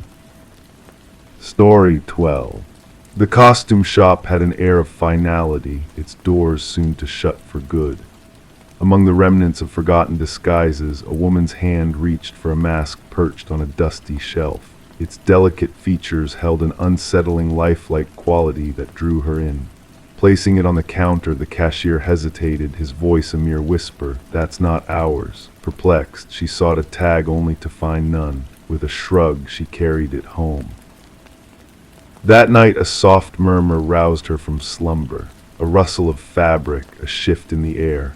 The mask was missing from its place on the dresser, now perched on the nightstand, its gaze fixed upon her. The woman, known as Catherine Reed, would not be found until morning by a concerned neighbor. The open door allowed a stream of daylight to pierce the darkness within, illuminating a chilling tableau. Detective Morgan arrived on the scene, the click of shutters punctuating the somber atmosphere. "No forced entry," an officer remarked, jotting notes. The detective's keen eyes scanned the room, noting the mundane details amidst the tragedy. A drawer ajar, a glass with a trace of lipstick. Everything ordinary except for the lifeless figure on the floor. The medical examiner's assessment revealed no obvious cause of death, no wounds, no signs of struggle. Pointing to Catherine's face, he observed frozen terror etched on her features. "Something terrified her to her core," the detective murmured, pondering the mystery. Catherine, an art appraiser known for her discerning eye, had led a quiet existence. Her colleagues spoke of her prowess in detecting forgeries, a skill that set her apart. Could this very talent have led to her demise? Footage from the costume shop unveiled a puzzling encounter. The cashier's confusion over the mask, the owner's denial of its origin. A visit to the emptied shop revealed a tale of strange occurrences linked to items from a deceased collector's estate. Forensic analysis yielded a breakthrough: microscopic fibers intertwined with Catherine's skin, a blend of human hair and an unknown organic material. A trail of deaths with a common thread emerged. Each victim possessed a mysterious mask, each met their end in terror, each case a riddle unsolved. A retired detective shared a chilling discovery, a journal hidden in Catherine's home, detailing her growing unease, her investigations into the macabre mask's history. A pattern emerged, a malevolent entity seeking new hosts through the cursed masks. As the pieces aligned, the cause of Catherine's demise became clear: extreme fear leading to cardiac arrest. But what entity could evoke such terror? Surveillance footage unveiled a sinister truth: a figure in Catherine's likeness, donning the mask, moving with an eerie mimicry. The hunt for the elusive mask led to a distant vintage shop, where it vanished once more into unknown hands. The detective, keeper of Catherine's journal, pondered the cyclical horror that spanned centuries. In the quiet of night, a sense of unease lingered, a reminder of the lurking malevolence. The mask, a vessel for ancient darkness, awaited its next unwitting bearer, perpetuating a cycle of dread and death. The mask waits, patient and hungry, for the moment it will be unearthed once more. And when it finds its new host, the cycle will resume, the endless dance of fear and possession playing out in the shadows of the unsuspecting. Story 13. The aged envelope, its corners tinged with yellow, bore a fresh stamp, a recent dispatch. The detective handled it with care, unfolding it to reveal a solitary sheet of paper. The message, hastily typed in an uneven script, read, "I am sorry for what I did." A dampness clung to the paper, carrying a faint scent of iron. It was then that the detective noticed a reddish smear along the lower edge, a stain that was not made of ink. Detective Sarah Morgan, with practiced precision, secured the letter in an evidence bag, her gloved hands preserving the delicate evidence. The forensics team confirmed her suspicions: the reddish mark was indeed human blood, matching the DNA from an unsolved homicide case that had haunted the department for years. The victim, a young journalist named Rebecca Warren, had been discovered in her apartment, bearing multiple stab wounds. Her laptop was missing, her notes scattered, a grim tableau hinting at a connection to the story she was pursuing. Despite exhaustive efforts, the case had gone cold until this mysterious letter arrived at the police station, simply addressed to the Homicide Division. Few fingerprints adorned the paper and envelope, only faint smudges suggesting the sender donned gloves. The postmark provided a rare light after months of stagnation. Morgan gathered her team in the dimly lit briefing room, the walls adorned with images of crime scenes, timelines, and profiles that led nowhere. She affixed the image of the letter at the heart of the board. "This changes everything," she declared to the room. "Our perpetrator shows remorse." Detective James Chen, her longtime partner in the investigation, scrutinized the letter. "Or perhaps they want us to believe so," he countered. The blood could be a theatrical ploy, a taunt. The forensics team traced the unique typewriter impressions to a model long out of production. Rare but not unattainable, they embarked on a quest, reaching out to antique vendors and collectors across the region. As the inquiry surged forward, they delved into Rebecca's life. Her editor lauded her as relentless, devoted to exposing corruption. Her latest venture involved probing a wealthy family entwined with local politics. The demise of the family patriarch had left behind a contentious legacy, with siblings accusing each other of deceit. Interviews with Rebecca's boyfriend, Michael Barnes, unveiled subtle shifts in his demeanor since the letter's emergence: nervous gestures, trembling hands. Rebecca spoke of being followed, he confessed during their latest interaction. "I dismissed it as paranoia from her investigation. I should have listened." While pursuing this lead, a second letter arrived, bearing the same typewritten text and bloodstains. This time the message was more revealing. She unraveled too many family secrets about the inheritance, about the patriarch's demise. "I never intended for it to escalate." The trail led to the mansion of the deceased patriarch, where the detectives confronted the eldest son, Richard. His collection of antiques included several vintage typewriters. His responses seemed rehearsed, overly polished. The breakthrough came when microscopic fibers on the envelopes matched custom stationery exclusive to the family's youngest daughter, Eleanor. Questioned about Richard's usage of her stationery, Eleanor disclosed a disconcerting truth. A search of Richard's residence unveiled a concealed chamber housing clippings about Rebecca, surveillance images, and a vintage typewriter akin to the one used for the letters. Blood analysis confirmed it belonged to Rebecca. Unforeseen was the link between Richard and Michael. Bank records exposed substantial transfers preceding Rebecca's murder. Confronted, Michael divulged, "Rebecca unearthed evidence of Richard's treachery in his father's passing. I informed Richard of her discoveries, intending to deter her, not foreseeing her demise."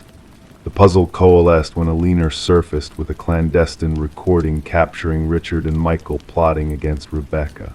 Richard's voice rang out. She must be silenced permanently. Caught attempting to flee, Richard faced arrest. The prosecution built its case around the letters, the typewriter, financial transactions, and Eleanor's recording. Michael offered a plea deal, cooperated as a witness. Throughout the trial, Richard professed innocence, shifting blame onto Michael, yet the evidence was damning. The jury swiftly delivered a guilty verdict after deliberating a mere day. Led away in restraints, Richard encountered Detective Morgan standing by Rebecca's grieving parents. Though words could not resurrect their daughter, the conviction offered a semblance of closure. The blood-stained letters rested in evidence storage, a poignant reminder that even the most meticulous schemes leave traces, and that remorse, whether genuine or tactical, can unravel those who believe they've orchestrated the perfect crime. The saga of Rebecca Warren became a cornerstone in detective training, underscoring that breakthroughs can stem from the simplest of sources, a time-worn typewriter, and the burden of guilt bearing down on a killer's conscience. Story 14. The ancient library faced its final days, destined to be torn down. The workers toiled away, nearing completion when a serendipitous stumble revealed a hidden latch nestled within a dusty bookshelf. With a gentle click, the entire structure swung open, unveiling a narrow passageway leading to a concealed chamber. The air within was heavy, untouched by human hands for what seemed like an eternity. There was no sign of life in the room, only a solitary chair positioned at the center, firmly anchored to the floor, and etched repeatedly on the wall, a haunting message echoed, "I am still here." The construction foreman swiftly contacted the authorities. What had begun as a routine demolition swiftly morphed into something far more enigmatic. Detective Morgan Walsh, a seasoned investigator with 2 decades of experience, stood at the threshold, his flashlight piercing the darkness, revealing the unsettling mantra that adorned the walls. "Secure the area," Walsh directed the officers, his voice resonating in the confined space. "No one disturbs a thing until the forensics team arrives." The backstory of the library added a layer of intrigue to the unfolding mystery. Once owned by the esteemed Harrington family, the building was gifted to the public following the mysterious disappearance of their daughter, Rebecca. Vanishing during her final year of college, all that remained was her abandoned car near the forest, no other trace left behind. Despite exhaustive searches and interviews, the case grew cold, with speculations of her starting a new life. However, her family clung to the belief of a darker truth. As the forensic experts meticulously combed through the hidden chamber, they unearthed hair and fiber samples embedded in the chair. The scratches on the wall harbored traces of blood and skin cells beneath layers of dust, hinting at a tumultuous struggle. Initial tests pointed towards a young female origin. "This chair was designed for confinement," the analyst observed, gesturing towards the worn leather straps and bolt holes. The occupant fought fiercely against their restraints. Walsh assembled a team to delve into the enigmatic past of the Harrington lineage. The timing of the library's donation nagged at him, an act that coincided closely with Rebecca's disappearance, a peculiar synchronicity that now seemed laden with significance. Further probing unearthed a disturbing detail. The contractor who installed the bookshelf had exclusive ties to Maxwell Harrington, Rebecca's uncle and the family patriarch. Financial records hinted at exorbitant payments made to this contractor, surpassing standard renovation costs. Former library staff expressed shock at the discovery, unaware of the hidden chamber's existence. However, an elderly librarian recollected Maxwell's prolonged solitary visits to that wing of the building after hours. Maxwell insisted that area remain untouched during renovations, she shared. He claimed the original woodwork held historical importance. The investigation took a grim turn when DNA analysis confirmed a match between the biological material in the hidden room and samples from Rebecca's hairbrush recovered from her old quarters. The pieces of the puzzle fell into place, painting a harrowing picture. Rebecca had not fled, she had been confined behind that bookshelf, likely by a member of her own family. With a warrant in hand, detectives scoured the Harrington estate. In Maxwell's study, a leather-bound journal concealed in a secret compartment unveiled a chilling narrative. Detailed entries chronicled his unsettling fixation on his niece, culminating in a final ominous note. She threatened to expose everything. "I could not let that happen. The room will keep her until she understands." Maxwell, now residing in a coastal retirement community, maintained ignorance at first, dismissing the hidden chamber as a mere architectural quirk. However, when confronted with the journal and DNA evidence, his veneer crumbled. "She was a threat to everything," he confessed coldly. Rebecca stumbled upon financial irregularities within the family foundation. The family's reputation was at stake. I could not allow her to tarnish it. His admission unraveled a tale of horror. Maxwell had lured Rebecca to the library, imprisoned her, and planned to coerce her into silence. But his scheme unraveled when Rebecca attempted to escape, leading to a fatal confrontation. "I was consumed by fear," Maxwell confessed.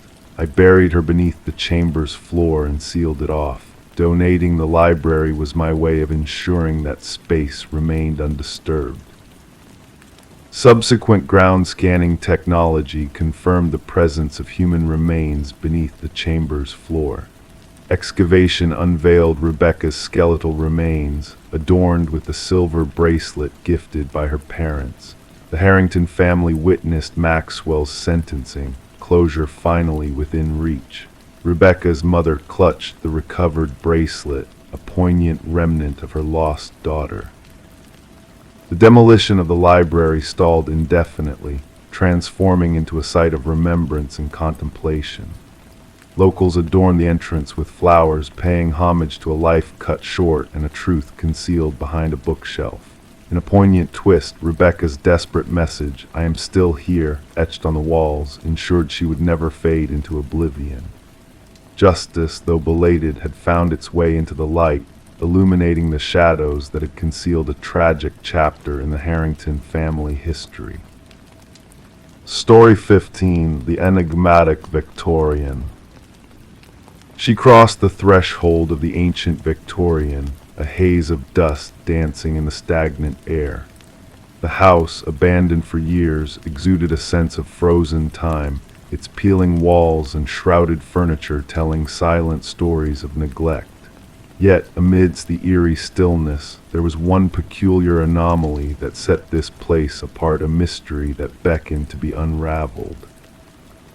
Doors, countless doors, scattered throughout the house, each one leading back to the same room, the parlor. A perplexing labyrinth where every path taken circled back to the beginning, trapping unwary souls in a disorienting loop of confusion. No matter which handle she grasped, no matter which corridor she ventured down, the result was always the same: the parlor, with its antique chair and its enigmatic aura. The revelation of Morgan Pierce's lifeless form within the confines of the Victorian transformed the once forgotten dwelling into a scene of intrigue and dread. Detective Sarah Lind stood at the threshold, observing as forensic experts moved like phantoms through the dimly lit rooms, unraveling the enigma that shrouded the house. Whispers of the house's peculiarities had long circulated among the locals: the spinning compasses, the eerie sensation of being watched. But now, beneath its weathered facade, secrets darker than mere superstitions lay hidden, waiting to be brought to light. The initial examination suggests a passing of approximately 3 days, the medical examiner murmured, his words barely audible in the stillness. Asphyxiation appears to be the cause of death. Morgan's form, seated in solemn repose in the parlor, bore no marks of struggle, her expression serene, hands clasped peacefully in her lap. A scene so tranquil yet so foreboding, it sent shivers down the spines of even the most seasoned investigators. Who was the one to discover her? Lind inquired, her gaze scanning the notes before her. A real estate agent showing the property to potential buyers, her partner replied, caught off guard by the sight of her figure, motionless and hauntingly still. The tale of the Victorian was one wrapped in layers of tragedy and mystery. Since the passing of its previous owner, Eleanor Blackwood, the house had stood deserted, a relic of the past shunned by the living. Legal disputes had left it abandoned, a playground for vandals and thrill-seekers, a stage for the unfolding of dark destinies. Morgan Pierce, a young scholar of architectural anomalies, had been drawn to the house's enigmatic reputation. Her friends spoke of her meticulous nature, her unyielding curiosity for spaces that defied the norms of design. The abandoned Victorian, with its whispers of disorientation and otherworldly echoes, had called out to her like a siren's song. Her roommate reported her absence 2 days prior. Lind reflected. Morgan spoke of her intention to visit the house where wanderers lose their way for her research. An unsettling realization dawned upon the investigators as they delved deeper into Morgan's final days, uncovering a trail of cryptic clues that hinted at a truth beyond comprehension. Journal entries spoke of strange echoes, of chilling drafts that defied explanation, of doors that led to ever-shifting realities. In her quest to document the house's elusive secrets, Morgan had ventured into realms where perception blurred and reality wavered, guided by a force unseen yet palpable. The autopsy yielded a revelation that added a new layer of complexity to the unfolding mystery traces of a rare alkaloid in Morgan's system, a substance known for its mind-altering effects and its ties to ancient rituals. Yet the dosage found was insufficient to cause harm, leaving lingering questions in its wake. She was no seeker of recreational highs, her partner affirmed. Morgan was dedicated to her craft, unwavering in her pursuit of knowledge. The presence of such a substance raises more questions than answers. Deleted messages recovered from Morgan's digital trail painted a picture of a clandestine connection, a bond forged in the shadows of the Victorians' haunted halls.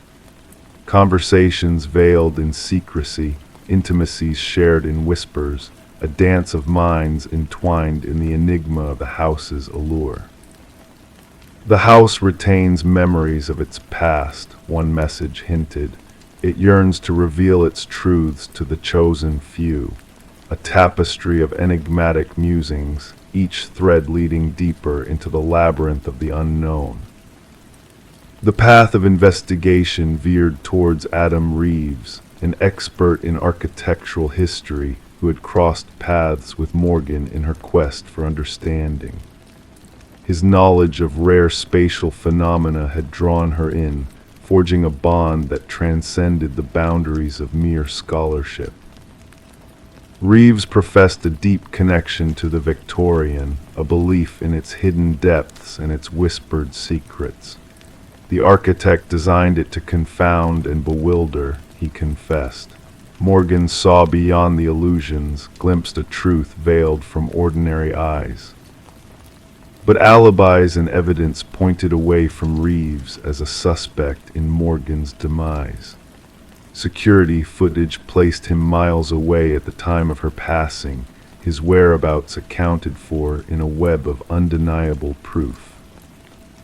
A revelation from an unexpected source breathed new life into the investigation, a descendant of a leaner Blackwood, bearing tales of a family legacy stained by the shadows of the Victorian. The claiming, he spoke, a term shrouded in dread and whispered fear. Generations lost to its grasp, souls ensnared by its malevolent embrace. Journals chronicling the deaths of Blackwood kin within the parlor's confines painted a grim picture of a curse that spanned the ages. Each victim, found in repose, as if beckoned by unseen hands to surrender to the house's silent call. A hidden compartment concealed behind the parlor's hearth revealed artifacts of ancient provenance, a testament to the house's dark history. Among them, a figurine of a deity of thresholds, a guardian of liminal spaces where reality and illusion intertwined. The residue of the alkaloid found on the artifacts linked Morgan's fate to the rituals of old, to a power that transcended mortal understanding. The house, a vessel of ancient energies, a gateway to realms beyond the ken of humanity. Yet amidst the shadows of the Victorian, a new revelation emerged, traces of an unseen presence, of a phantom witness to Morgan's final moments. Partial fingerprints alien to known visitors whispered of a specter that moved unseen through the house's haunted corridors. Weeks passed, each day bringing new revelations and deeper mysteries. And then a final twist in the tale, a tragic echo of Morgan's fate, mirrored in the demise of Adam Reeves. Seated in solitude, facing the entrance, his form a reflection of the enigma that had claimed him.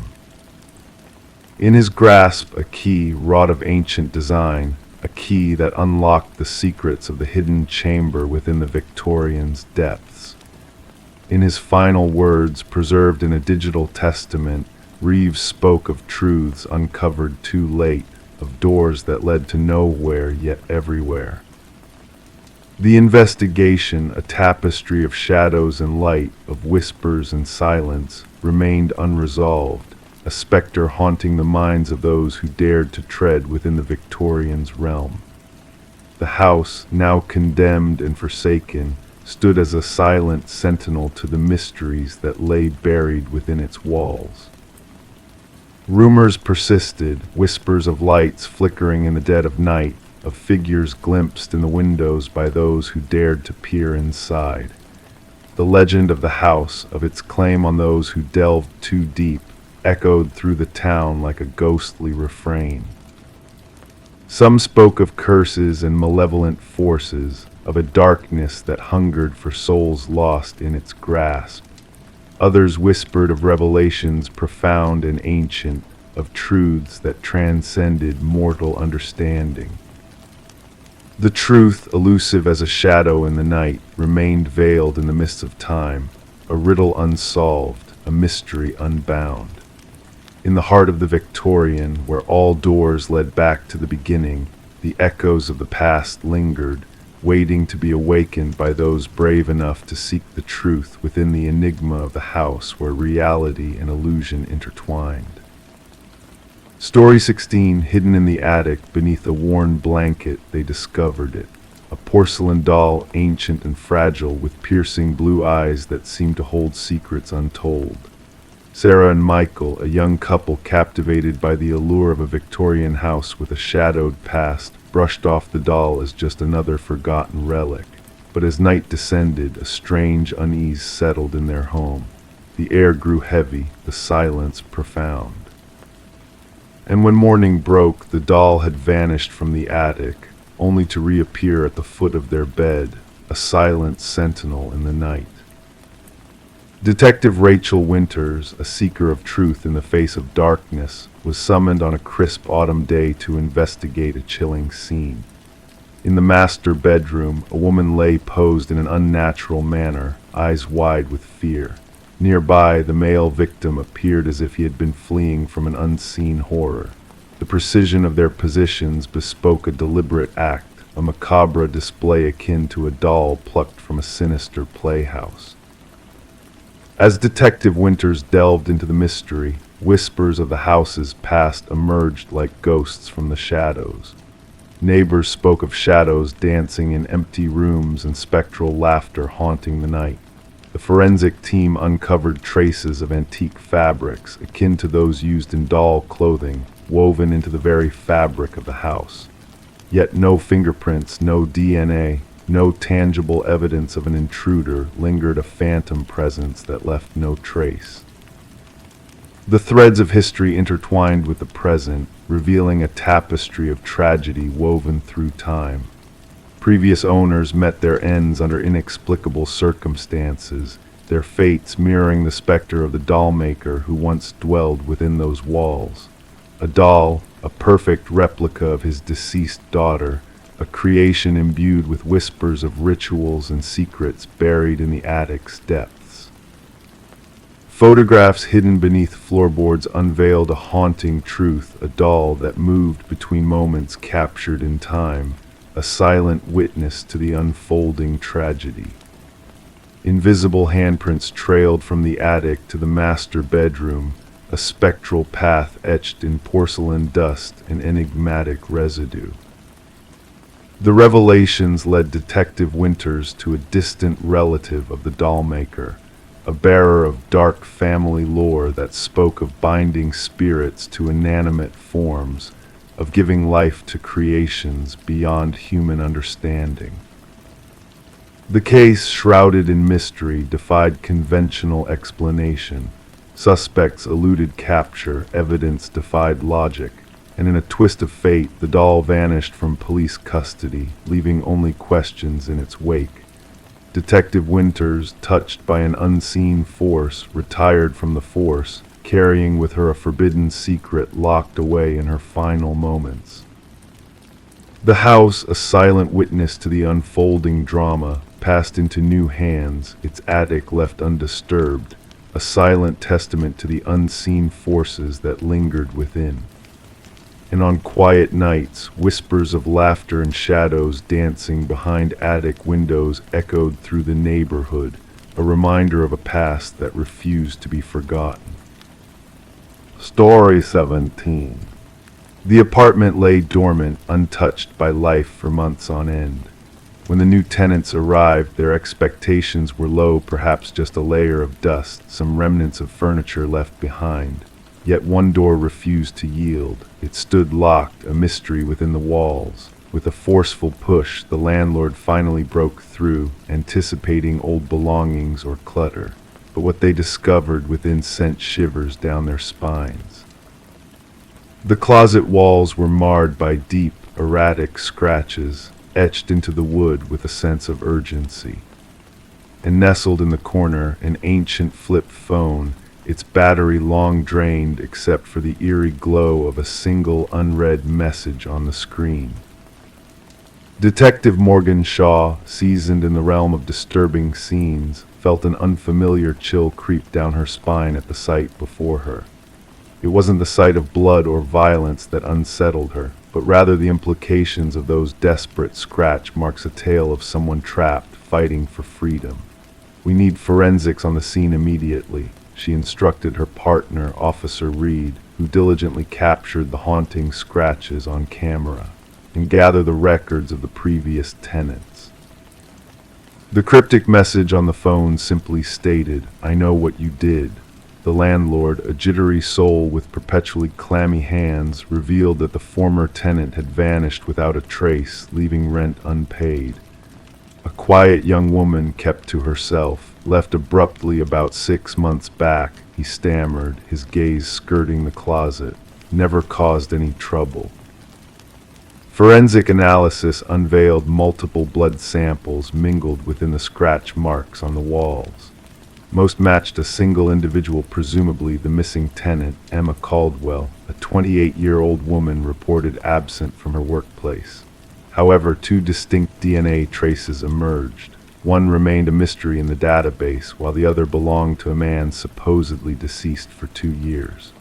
"This defies all logic," Shaw murmured, scrutinizing the perplexing lab results.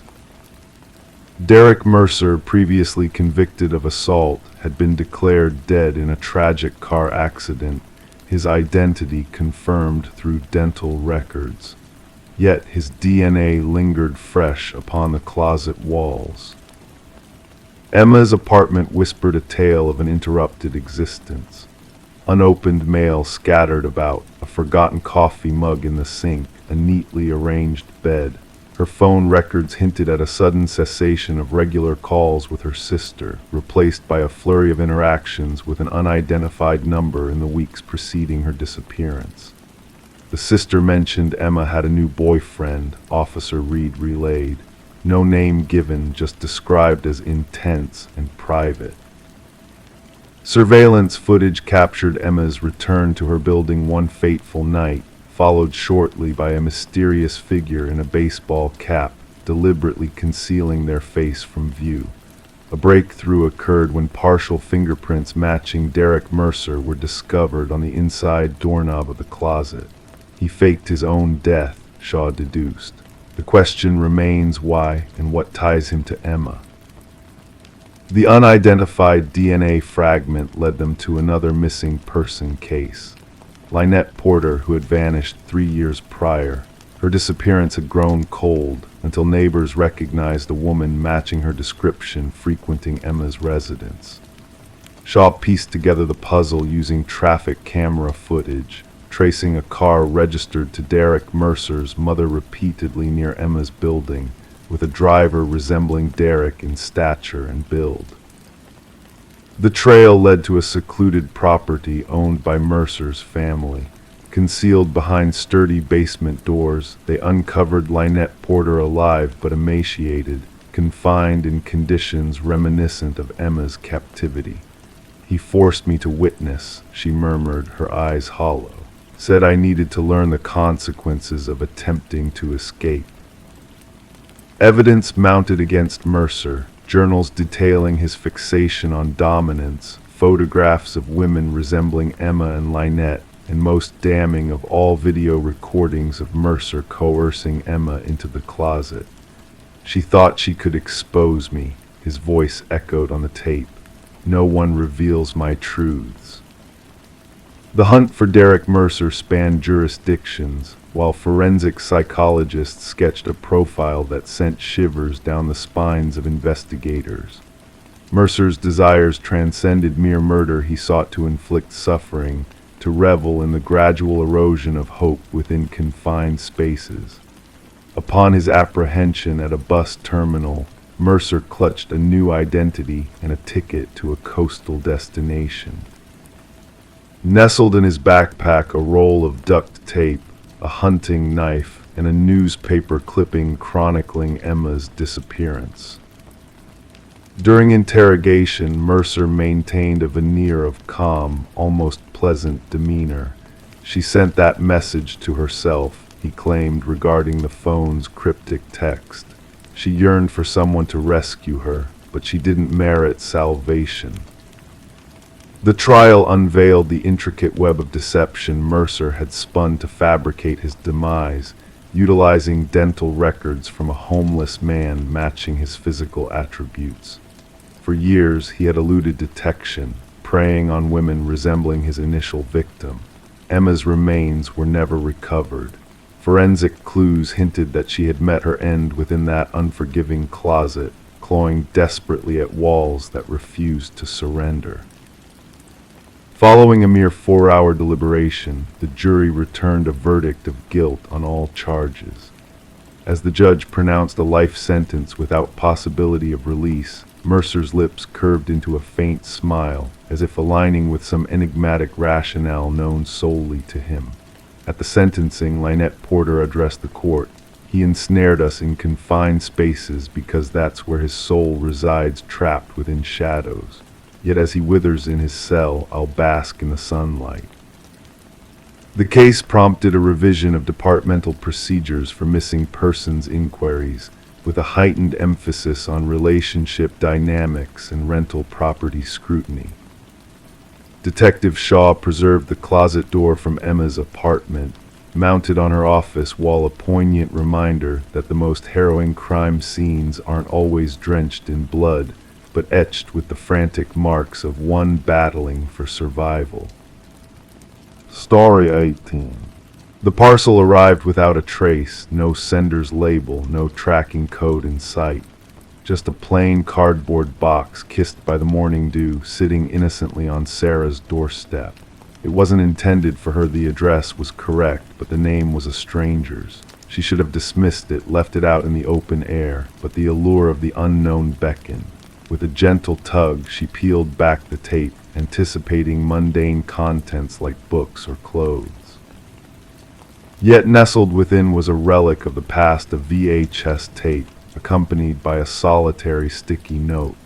"Watch alone." The weight of the tape in her hands felt off, heavier than its appearance suggested, as if carrying the burden of forbidden secrets. Sarah's fingers lingered on the worn edges, tracing the imperfections etched into the plastic casing. The handwritten note bore the imprints of urgency, each stroke a whisper of hidden truths. Meanwhile, the suburban backdrop hummed with its familiar serenade, a distant dog's bark, children's laughter seeping through fences, the rhythmic buzz of a lawnmower. Life continued its ordinary rhythm, oblivious to the clandestine delivery. Sarah carried the mysterious package inside, placing it on her kitchen counter. Doubt crept into her thoughts as she examined the name Daniel Whitaker, a name that held no significance in her world. 4 years in that house, and not once had that name crossed her path. The Johnsons were the previous occupants, departing to be nearer to their grandchildren. Curiosity warred with unease as she eyed her VCR, a relic of bygone days. There was something about the tape that called to her enigma cloaked in worn plastic. Against her better judgment, Sarah slid the tape into the machine. Static danced on the screen initially, morphing into clarity. A dimly lit room materialized, illuminated by a solitary lamp casting elongated shadows. The camera angle seemed haphazard, as if hastily positioned. A man sat in a wooden chair, his features shrouded in darkness. "My name is Daniel Whitaker," his voice resonated quietly but resolutely. "If you're watching this, they've found you, which means they'll find me as well."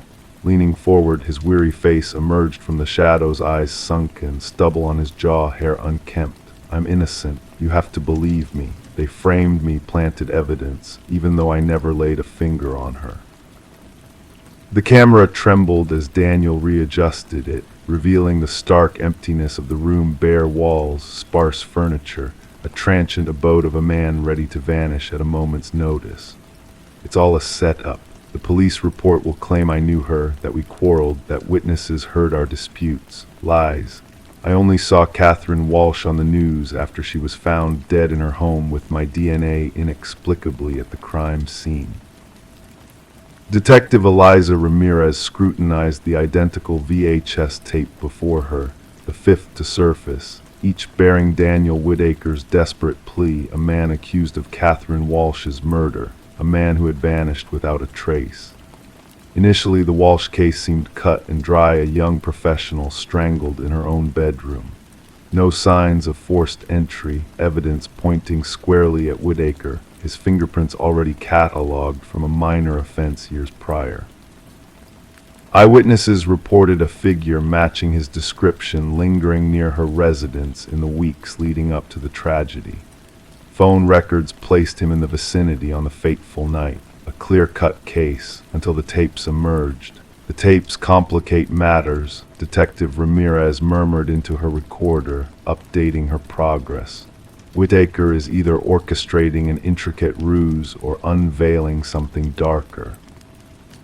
Her evidence board bore witness to the puzzle-smiling photos of Catherine Walsh, grisly crime scene snapshots best left unexamined, maps marking the tape recipients' locations, and at the core, Daniel Whitaker's driver's license photo, his eyes beseeching. The investigation took a sharp turn when Ramirez unearthed Walsh's involvement in a whistleblower case against PharmaCorp, a potent pharmaceutical entity with government ties. Walsh had stumbled upon discrepancies in their drug trial data, proof that they had concealed severe side effects of a new medication fast-tracked to market. She was going to blow the whistle, a former colleague whispered to Ramirez during an interview, casting wary glances towards the exit. Catherine had evidence, documents proving the executives were aware of the issues and buried them. The trial was imminent. Odd inconsistencies began to surface. The DNA evidence seemed too perfectly placed, discovered in locations incongruous with the crime scene. Testimonies regarding Whitaker appeared rehearsed, echoing verbatim across multiple statements. And most chillingly, security footage from neighboring establishments mysteriously corrupted during the critical period surrounding the murder. 3 days later, Sarah Miller received a second parcel. This time it held a trove of documents, clinical reports, internal correspondences, email transcripts. All from PharmaCorp, all bearing Catherine Walsh's digital endorsement, all validating her claims. The tide turned. Detective Ramirez reached out to the other tape recipients, weaving together Whitaker's breadcrumb trail. He had worked in IT security for a PharmaCorp subcontractor, his path never crossing with Catherine's, but stumbling upon her name flagged in an anomalous security protocol he was never meant to access. They were surveilling her, Whitaker revealed in a subsequent tape. "I saw the surveillance directives in the system. They knew she was amassing proof, and then I found myself locked out of the network. The next day she was gone, and suddenly I was the culprit."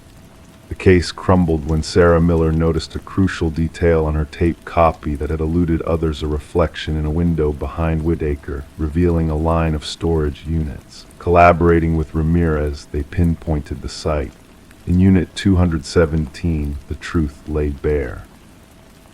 Whitaker's journal chronicled the conspiracy. Catherine's original evidence lay preserved, and most damningly meticulous schemes to frame Whitaker, penned in the hand of Pharmacorp's security chief, a former detective with access to evidence protocols. Justice arrived not with a flourish of cuffs, but through the irrefutable weight of evidence. 3 executives faced indictments. The security head confessed, bargaining to testify against his superiors. The drug's market approval was rescinded. Daniel Whitaker emerged from the shadows, gaunt and marked by his time on the run. Charges against him dissolved, yet the experience etched its mark. Sarah Miller and Whitaker crossed paths, sharing a moment on her porch where it all began. "Why me?" she inquired. "Why send it to my address?" He met her gaze with exhaustion etched in his eyes. "The algorithm chose you. I needed individuals untethered to me, or Catherine people off their radar. People who might still trust their instincts amidst the tainted truth." The former suspect, an unwitting observer, stood in silence, contemplating the thin veil between justice and manufactured narratives. Sarah broke the quietude. The wrong address, it seems, was precisely the right one. The VHS tapes found a new home in evidence, relics bearing witness to the unexpected parcels that bear unfamiliar names, awaiting the curious souls bold enough to peer within. Story 19. The ancient box lay hidden beneath layers of forgotten clutter in the attic, a relic of the past owners of the house. Within its depths were faded Polaroids, capturing moments of joy and celebration. All seemed ordinary until she stumbled upon the final photo. It depicted her own living room, the familiar couch, the familiar curtains. Yet the family captured in the image was unknown to her. And there, lurking in the shadows, a man stood in the hallway, his presence barely discernible in the dim light. Rebecca felt a shiver crawl up her spine as she gazed at the photograph. Her fingers quivered slightly, causing the edges of the Polaroid to tremble. The family in the picture, a woman with honey blonde locks, a man with thick glasses, and 2 children, smiled innocently at the camera, oblivious to the figure lingering behind them. Frozen in time, their happiness contrasted with the looming danger just a few feet away. Descending the creaking wooden stairs, Rebecca sensed the house's vastness, its emptiness pressing in on her since she moved in 4 months prior, now turning stifling. Placing the photo on her kitchen counter, she scrutinized it under the harsh fluorescent light. The resemblance between her home and the scene captured was striking: the archway, the crown molding, the bay window basking in sunlight. This was undeniably her house, yet these faces were strangers. Detective Morgan arrived, clad in a worn leather jacket that spoke of his seasoned experience. His sharp eyes surveyed the photograph methodically, running a gloved finger along its edges before flipping it over to find a blank back. "What do you know about the Nelsons, the family who sold you this house?" he inquired in a low, rumbling voice. Rebecca confessed almost nothing. The sale was handled through a realtor, and the Nelsons had already relocated out of state. Morgan nodded, his expression inscrutable. "May I borrow this? Our team might be able to identify the family in the photo." The investigation commenced quietly. Rebecca uncovered that the Nelsons had purchased the house from the Crawfords, who had resided there for 7 years before a sudden departure. Prior to them, the Mornos had been the property owners for nearly a decade. Detective Morgan delved into property records, interviewed former neighbors, and meticulously crafted a timeline of past occupants. A breakthrough emerged unexpectedly. A retired mail carrier recognized the family in the photo as the Sutherlands. They lived in that house for about a year before vanishing without a trace, he affirmed. Mail piled up, schools unenrolled, cars missing, bank accounts untouched. It was as if they had evaporated into thin air, leaving behind a ghostly echo of their existence. Forensic analysis dated the Polaroid to 15 years prior, revealing subtle clues of peculiar dust pattern, unnaturally poised subjects. This was set up with a timer, the technician noted. They were positioned deliberately, but who triggered the camera remains a mystery. Enhanced imaging unveiled more about the mysterious figure in the hallway. Tall, male, clad in dark attire, his obscured face hinted at an intense observation. He seemed rooted to the spot, as if claiming a rightful presence in the house. Detective Morgan uncovered a chilling pattern. 5 families had inhabited the house successively, each disappearing after precisely 1 year. Rebecca had resided there for 4 months, teetering on the brink of a similar fate. Digging into historical records, they discovered the house's enigmatic past. Constructed by a renowned architect, its completion was marred by the disappearance of the project manager. Samuel Whitfield, his replacement, had finalized the construction. Reports claimed Whitfield perished in a construction accident shortly after, his body lost in the rubble of another site. The focus shifted to the basement. Anomalies beneath the concrete hinted at hidden truths. As jackhammers pierced the surface, a putrid odor wafted up. Beneath layers of soil and concrete lay the missing families perfectly preserved, frozen in time. Among their belongings was a camera, the very one used to capture the haunting Polaroid. The house was declared a crime scene, sealing Rebecca's fate away from its haunting confines. Investigating further, they unearthed a concealed crawlspace in the attic, behind a false wall. Inside lay a cot, camera equipment, and a journal detailing meticulous observations of the house's occupants. The latest entry, penned just days prior, sent a chill down Rebecca's spine. The new one is different. She found my photograph too soon. I'll need to accelerate my timeline. Under police protection, Rebecca sought refuge in a hotel. In the dead of night, the phone's shrill ring jolted her awake. Answering, she was met with only the sound of breathing, followed by the mechanical click and whir of a Polaroid camera spitting out a photo into the void. The investigation lingers to this day. The house stands silent, its secrets buried within its walls. Samuel Whitfield remains an enigma. Some claim him long dead. Others believe he roams under a new guise, in a new residence, with new eyes watching from the shadows.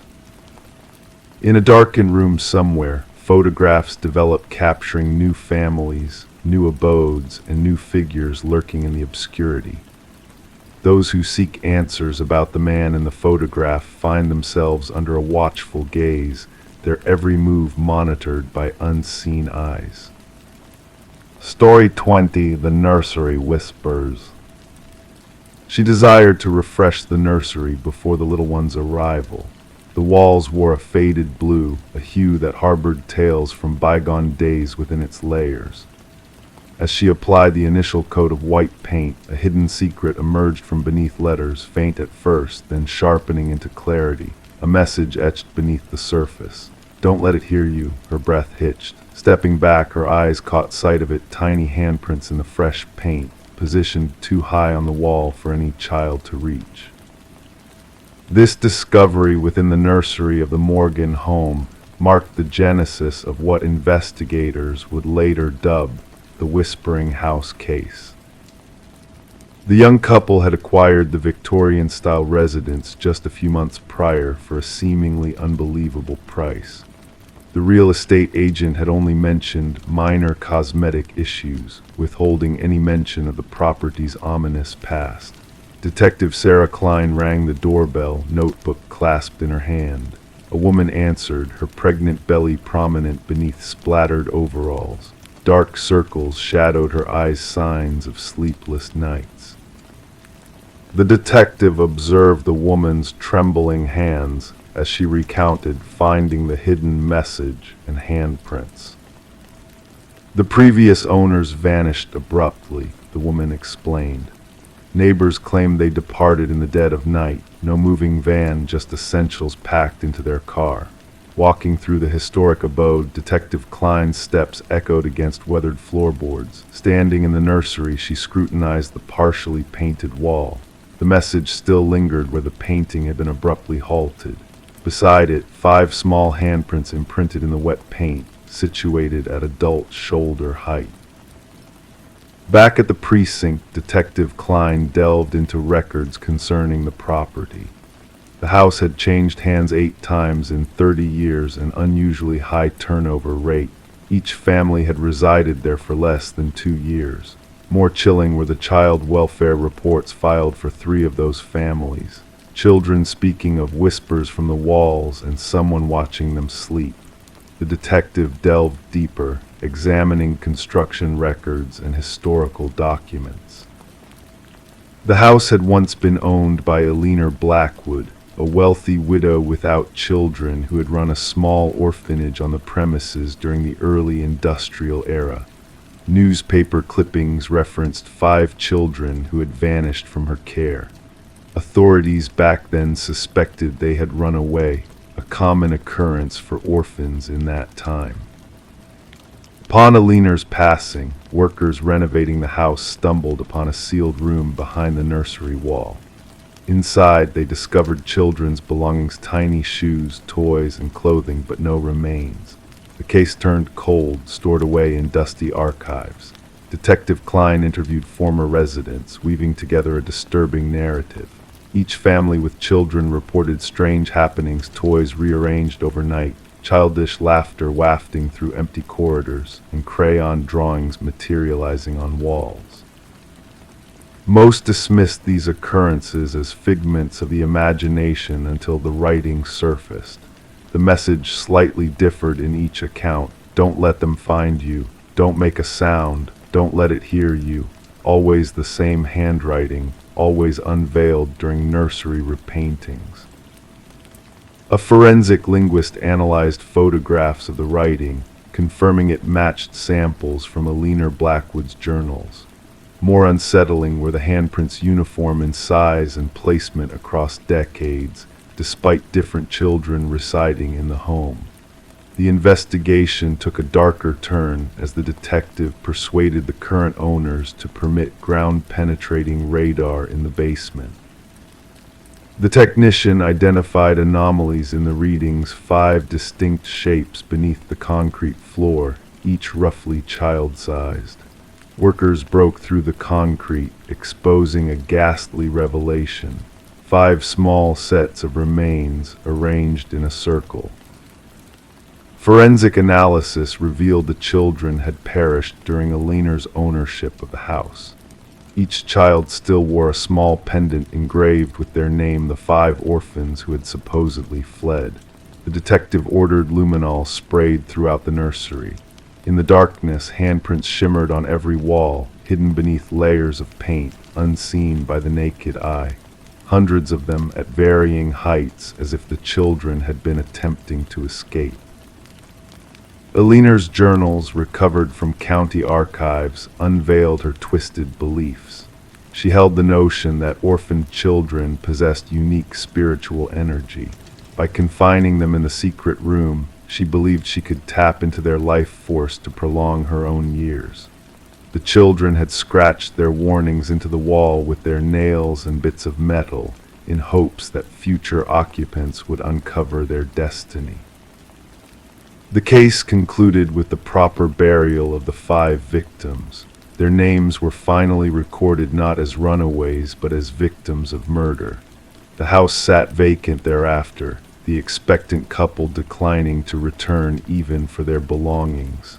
Detective Klein submitted her final report, enclosing photographs of the luminol-illuminated handprints and the hidden message. She noted that while justice had been served for the original victims, an inexplicable presence lingered in that house, something that continued to reach out through layers of paint and time.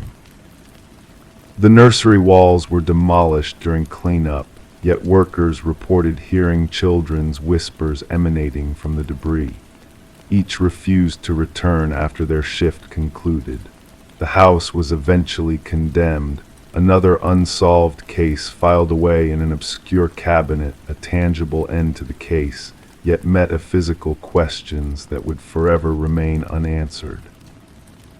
The detective retained a photograph from the investigation, 5 luminol handprints glowing in the darkness, a haunting reminder that certain crimes leave imprints that no amount of fresh paint can conceal. Story 21. The inn stood as a relic of a forgotten era, its faded exterior and worn furnishings telling tales of transient guests seeking shelter for a single night. The receptionist handed her the key with a cryptic expression, cautioning her in a hushed tone, avoid the final door on the left. Intrigue stirred within her, urging her to explore the forbidden threshold. Later that evening, amidst the shadowed corridors, she found herself drawn to that mysterious door. The metal handle chilled her touch, and as she leaned in closer, a faint breath whispered from the other side, sending shivers down her spine. Detective Morgan Reed awoke with a start, her senses alert as she crossed under the yellow tape marking the crime scene entrance. The scent of iron and decay assaulted her senses, guiding her to the heart of the grim tableau. Bloodstains marred the floor, stark against the backdrop of the untouched room. The victim, a young woman with golden locks splayed around her like a halo, lay motionless, her gaze fixed on the ceiling in eternal shock. Reed knelt beside the fallen figure, mindful of the delicate evidence scattered around her. The forensic technician droned on about patterns and signatures, the grim reality of another life cut short echoing in his clinical tone. This was the third such tragedy, each mirroring the last in a macabre dance of death. The victim's attire and possessions clashed with the seedy motel surroundings, hinting at a different world she inhabited before her untimely demise. The motel manager lingered on the periphery, his pallor betraying his unease as he recounted the tragic discovery. Reed's keen eye scanned the room, searching for clues amidst the silence that hung heavy in the air. Returning to the precinct, Reed pieced together the puzzle of the victim's 3 women, 3 lives snuffed out in anonymity. The press buzzed with speculation, painting a portrait of a lurking predator preying on unsuspecting souls.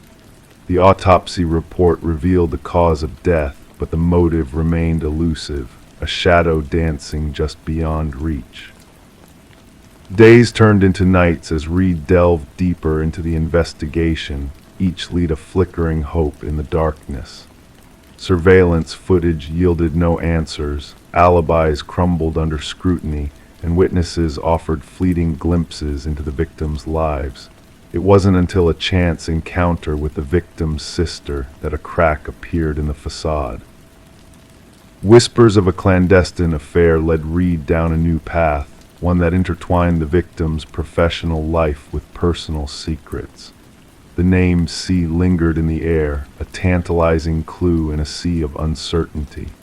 The trail led to Charles Emerson, a figure of authority with a hidden darkness lurking beneath his polished exterior. Emerson's denials clashed with mounting evidence, his carefully constructed lies unraveling in the face of Reed's relentless pursuit of truth. The pieces fell into place, a web of deceit, betrayal, and obsession spun by a man consumed by his desires. The courtroom drama unfolded, revealing the monster behind the mask of respectability. As justice was served and Emerson's fate sealed, Reed couldn't shake the feeling of unease that lingered in the aftermath. The media dubbed it the door on the left case, a chilling reminder of the horrors that lurked in plain sight. Behind bars, Emerson remained a riddle, a void where a soul should have resided. The echoes of that fateful investigation still haunted Reed, a ghostly presence in the corridors of her mind. The keys to those forgotten rooms, relics of a past best left undisturbed, served as a tangible reminder of the darkness that dwelled behind closed doors. And in the quiet of the night, she found herself counting doors, wondering what secrets lay beyond, hidden in the shadows of the world. Story 22. Deep within the city, there existed a quaint coffee shop that held secrets beyond imagination. For years, a mysterious man frequented its dimly lit corners, his presence as familiar as the aroma of freshly brewed coffee. Known only as John Doe, he would arrive each day like clockwork, disappearing into the quiet ambience of the shop. One fateful day, the routine was shattered.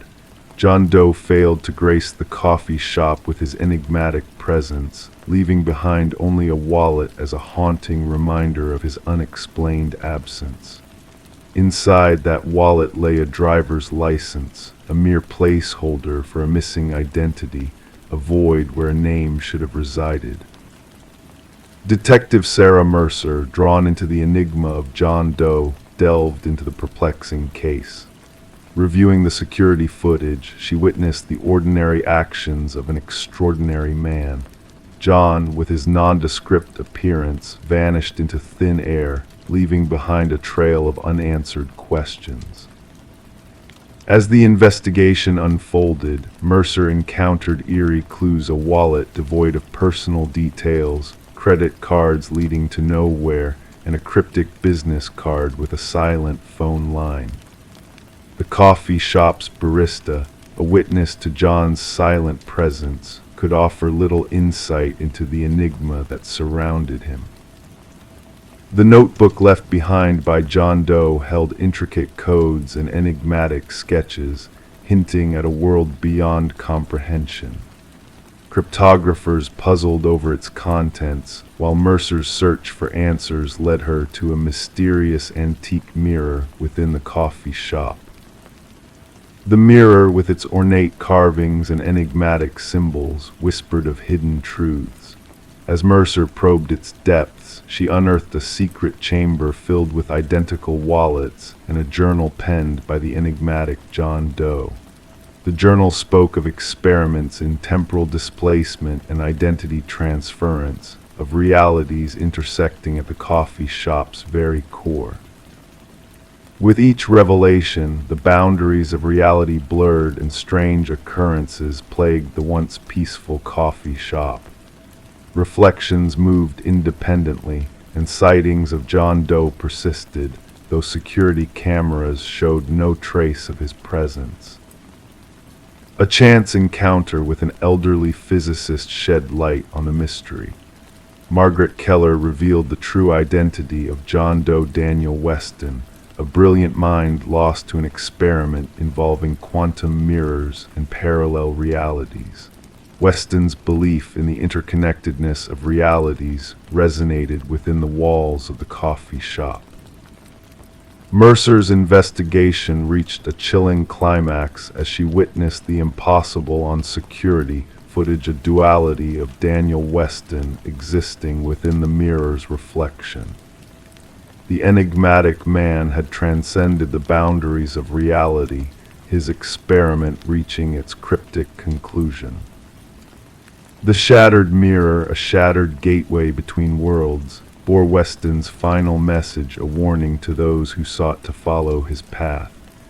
The coffee shop, a nexus of realities, closed its doors, succumbing to the weight of untold mysteries. As the dust settled and the city moved on, Detective Mercer found herself haunted by Weston's legacy. Sitting on her porch, she mirrored his actions, furiously transcribing her own cryptic musings. A fragment of the antique mirror adorned her wall, a silent witness to the enigmatic tale of the man who slipped between worlds, leaving behind only whispers of his existence. Story 23. The gentle current whispered secrets as it flowed that quiet morning, the water a mirror reflecting the sky above. The lone fisherman, lost in his thoughts, almost missed the sight of a suitcase drifting near the shore. At first glance, he mistook it for a pile of discarded clothes left by the careless tide. But as he drew closer, a foul odor assaulted his senses, thick, suffocating, impossible to ignore. The suitcase was bound in chains, its once shiny edges now corroded by time and exposure to the elements. When the authorities pried it open, they were met not by garments, but by a chilling sight. Within the confines of the case lay a tangle of hair, fingers clenched in a frozen grip, and nestled at the bottom, a cryptic note that sent shivers down their spines. This isn't the first. Detective Sarah Mercer arrived on the scene, her steps measured and gaze unwavering as she took in the grim tableau before her. The victim, a woman in her mid-30s, with dark locks and pallid skin now marred by the touch of the water, lay silently as the medical examiner painstakingly documented every detail of her final moments. What struck Mercer was not just the methodical disposal of the body, but the eerie sense of reverence shown in the victim's presentation: manicured nails, freshly styled hair, clad in garments of luxury. She was not merely discarded here, Mercer mused, her eyes following the rhythmic dance of the water against the muddy bank. She was arranged, deliberately displayed. The victim was soon identified as Catherine Walsh, a successful real estate agent renowned for her expertise in selling opulent properties. Divorced, childless, she led a solitary life in an affluent neighborhood. Colleagues painted a picture of a woman driven by ambition, meticulous in her ways, yet fiercely guarded about her personal life.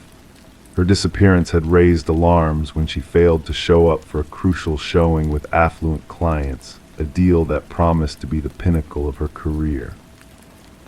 She would never miss such an opportunity, her assistant insisted, voice unwavering. That sale meant everything to her. As investigators combed through Walsh's immaculate abode, a sense of unease settled upon them. Every corner gleamed with perfection, every item meticulously placed. Yet amidst the pristine surroundings, a single anomaly caught their attention: a slightly ajar drawer in her home office. Within it, a weathered journal lay hidden, its pages a testament to a growing sense of unease and dread. The final entry spoke of a haunting presence. He's watching again. Same car, different plates. Further digital scrutiny unearthed a disturbing pattern in Walsh's online correspondence messages from anonymous senders, all bearing the same eerie refrain: "I see your perfection." Sent at precise intervals, they hinted at a lurking menace that had remained unseen until now. Mercer's mind raced to connect the dots: the meticulous care taken with the victim's body, the cryptic notes, the unsettling messages. "Our perpetrator is no ordinary killer," Mercer confided to her partner. "This is a ritual, a carefully orchestrated performance."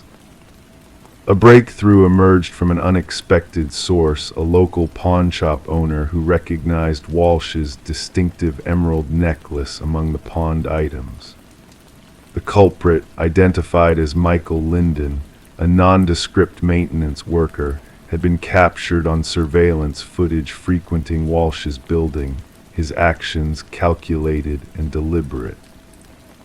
A search of his modest apartment revealed a macabre collection of photographs, images of Walsh and other women, all sharing a striking resemblance, all captured without their knowledge. Some faces were ominously crossed out in red. Walsh was but one piece of a twisted puzzle. Hidden behind a false wall in Linden's closet, investigators uncovered a shrine dedicated to his victims.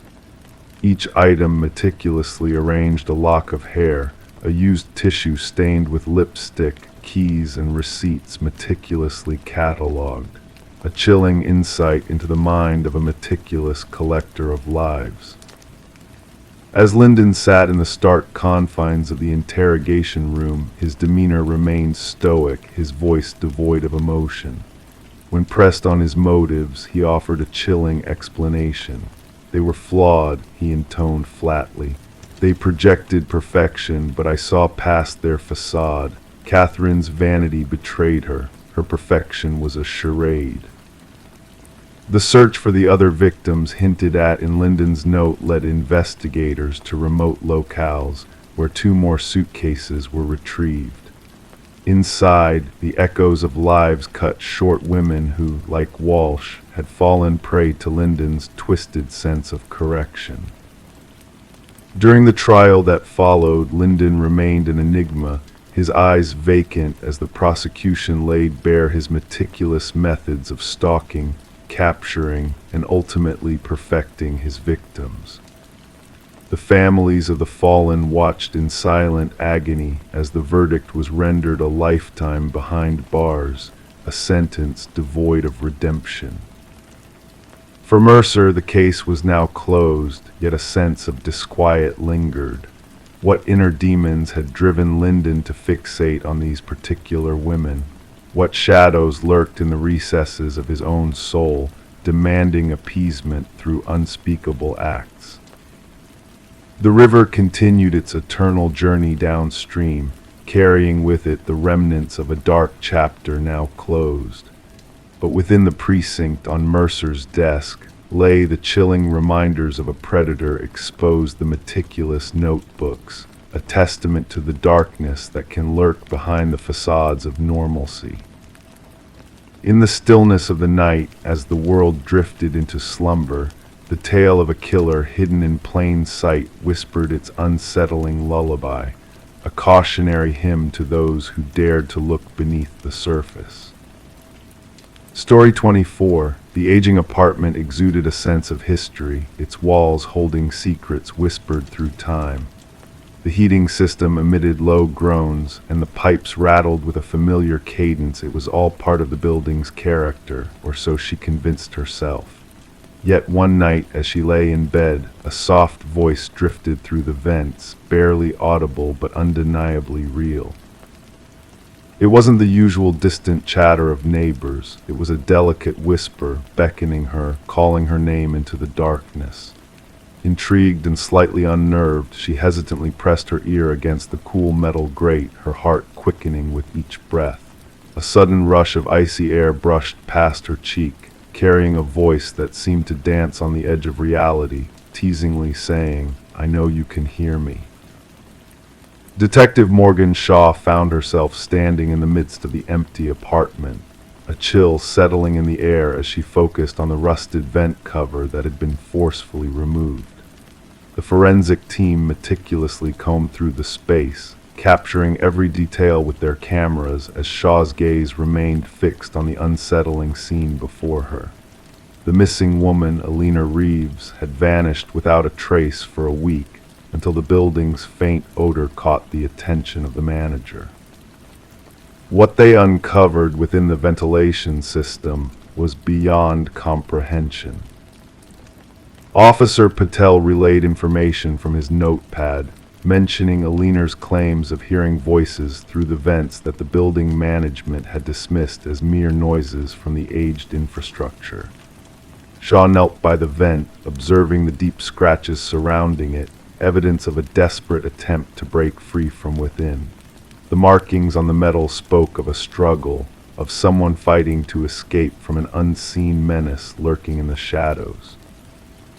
Alina had been a beloved figure, a kindergarten teacher with a nurturing smile, her apartment adorned with thriving plants and tokens of affection from her students.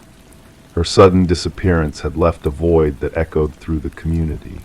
Her sister revealed during an interview that Alina had grown increasingly paranoid in the days leading up to her vanishing act, convinced that an unseen presence was watching her, communicating through the very vents that now seemed to whisper accusations into the stillness.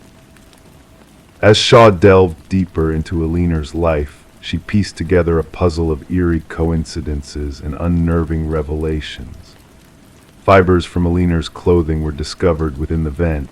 A fingerprint not belonging to her was found on the inside of the cover, and audio recordings from Alina's phone unveiled a haunting exchange of voices, a fragile plea for acknowledgement met with sinister whispers that promised a twisted connection. The history of the building cast a shadow of doubt over its halls. Previous tenants had fled, citing strange noises and unexplained disturbances that drove them away. A pattern of fear and unease emerged, culminating in Alina's tragic fate. The building superintendent, Harold Weber, emerged as a person of interest, his calm faade wavering under Shaw's scrutiny as she probed into the dark corners of his past. A hidden access panel in Alina's bathroom led to a clandestine passage, snaking through the walls, a secret realm where someone had lurked, unseen and unheard. The discovery of a hidden cache of personal items belonging to past tenants within this hidden passage painted a chilling picture of invasion and obsession. Weber's meticulously organized files on his computer unveiled a disturbing narrative of voyeurism and possession. His digital archive captured intimate moments, stolen glances, and whispered confessions, all taken without consent, all preserved as trophies of a twisted infatuation. The depth of his depravity became chillingly clear as the pieces of the puzzle fell into place. Arrested and brought to justice, Weber's delusions of symbiosis with the building shattered under the weight of undeniable evidence. His serene demeanor masked a darkness that Shaw could scarcely fathom, his cryptic words hinting at a malevolent force that lingered within the very walls of the building. The trial exposed the extent of Weber's crimes, laying bare a web of manipulation and cruelty that had ensnared unsuspecting victims for years. The jury's swift verdict of guilt offered a semblance of closure, yet the whispers of the past lingered, echoing through the vacant corridors and shadowed alcoves of the once haunted apartment building. Today the building stands in silence, its walls holding memories that refuse to fade. Despite efforts to renovate and rejuvenate, a lingering unease permeates the air, whispers of the past carried on ghostly currents that stir the dust in forgotten corners. The heating system groans, the pipes rattle a symphony of echoes that hint at a history best left undisturbed, a tale of darkness and light intertwined in the shadows of the night. Story 25. In the quiet stillness of their new Victorian-era home, Michael and Sarah Klein embarked on a journey they never anticipated. What began as a simple water stain on the bedroom wall unraveled into a mystery shrouded in whispers of the past. The wallpaper, peeling away like layers of time, revealed secrets etched in ink, a name repeated endlessly, hauntingly. Alina Winters, a name unfamiliar yet laden with weight, a name that beckoned them into a realm of shadows and echoes. The house, with its ornate woodwork and high ceilings, stood as a silent witness to bygone tales. Sarah's delicate fingers traced the name on the wall, her voice barely a whisper as she sought answers in the labyrinth of history. Who was Alina Winters, and why did her name echo through the walls of their home like a ghostly refrain? As night descended, casting its veil over the world, Michael delved into the depths of cyberspace, seeking the elusive threads that connected past and present. Margaret Cavendish, the enigmatic woman who had sold them the house, bore a striking resemblance to the missing Alina Winters. A missing persons case, frozen in time, resurfaced like a specter from the shadows, binding their fates in an intricate dance of fate and coincidence. Their nights became consumed by a relentless pursuit of truth, a quest that led them down winding paths of uncertainty and revelation. The walls whispered secrets of long-forgotten sorrows, of a woman lost to the annals of time. Sarah's determination knew no bounds as she unearthed fragments of the past, piecing together a puzzle fraught with deception and intrigue. The retired detective's voice crackled through the phone, his words laden with the weight of decades-old mysteries. Alina Winters, a name that had slipped through the cracks of time, resurfaced in a flurry of ink and paper. The walls bore witness to a tale of obsession and tragedy, a story woven with threads of madness and despair. And then a revelation that shattered their perceptions, a truth so chilling it sent shivers down their spines. Alina Winters and Margaret Cavendish intertwined in a dance of identities, a twisted tango of fractured minds and shattered souls. Rebecca Eldridge, a name etched in shadows, emerged as the orchestrator of a macabre symphony of deceit. The excavation of their backyard unearthed remnants of a past long buried, a skeleton of secrets hidden beneath layers of soil and time. Alina Winters, finally given the justice she deserved, rose from the depths of oblivion to reclaim her rightful place in the tapestry of truth. As the winds whispered through the ancient trees, carrying echoes of the past on their breath, Michael and Sarah stood on the threshold of revelation. Their dream home, once a sanctuary of tranquility, now bore the scars of a tale too dark to be forgotten. The walls themselves whispered of betrayal and redemption, of a house haunted not by ghosts, but by the echoes of a life lost to the shadows. And so, as the night wrapped its cloak around the world, Michael and Sarah drifted into slumber, their minds filled with the echoes of a story untold, a mystery unraveled in the gentle embrace of dreams. The house stood silent, its walls bearing witness to the secrets of the past, a silent sentinel guarding the memories of those lost to time. And as the stars twinkled in the velvet sky, a sense of peace descended upon the world, wrapping them in a blanket of tranquility as they drifted into the realm of dreams, where mysteries danced in the shadows and whispers of the past lulled them into a restful sleep. Story 26. In the quiet town nestled on the edge of the woods, there stood a house that held a deep, mysterious secret. Its presence was like a whisper in the wind, unnoticed by most, its windows darkened, its porch weary from the weight of time.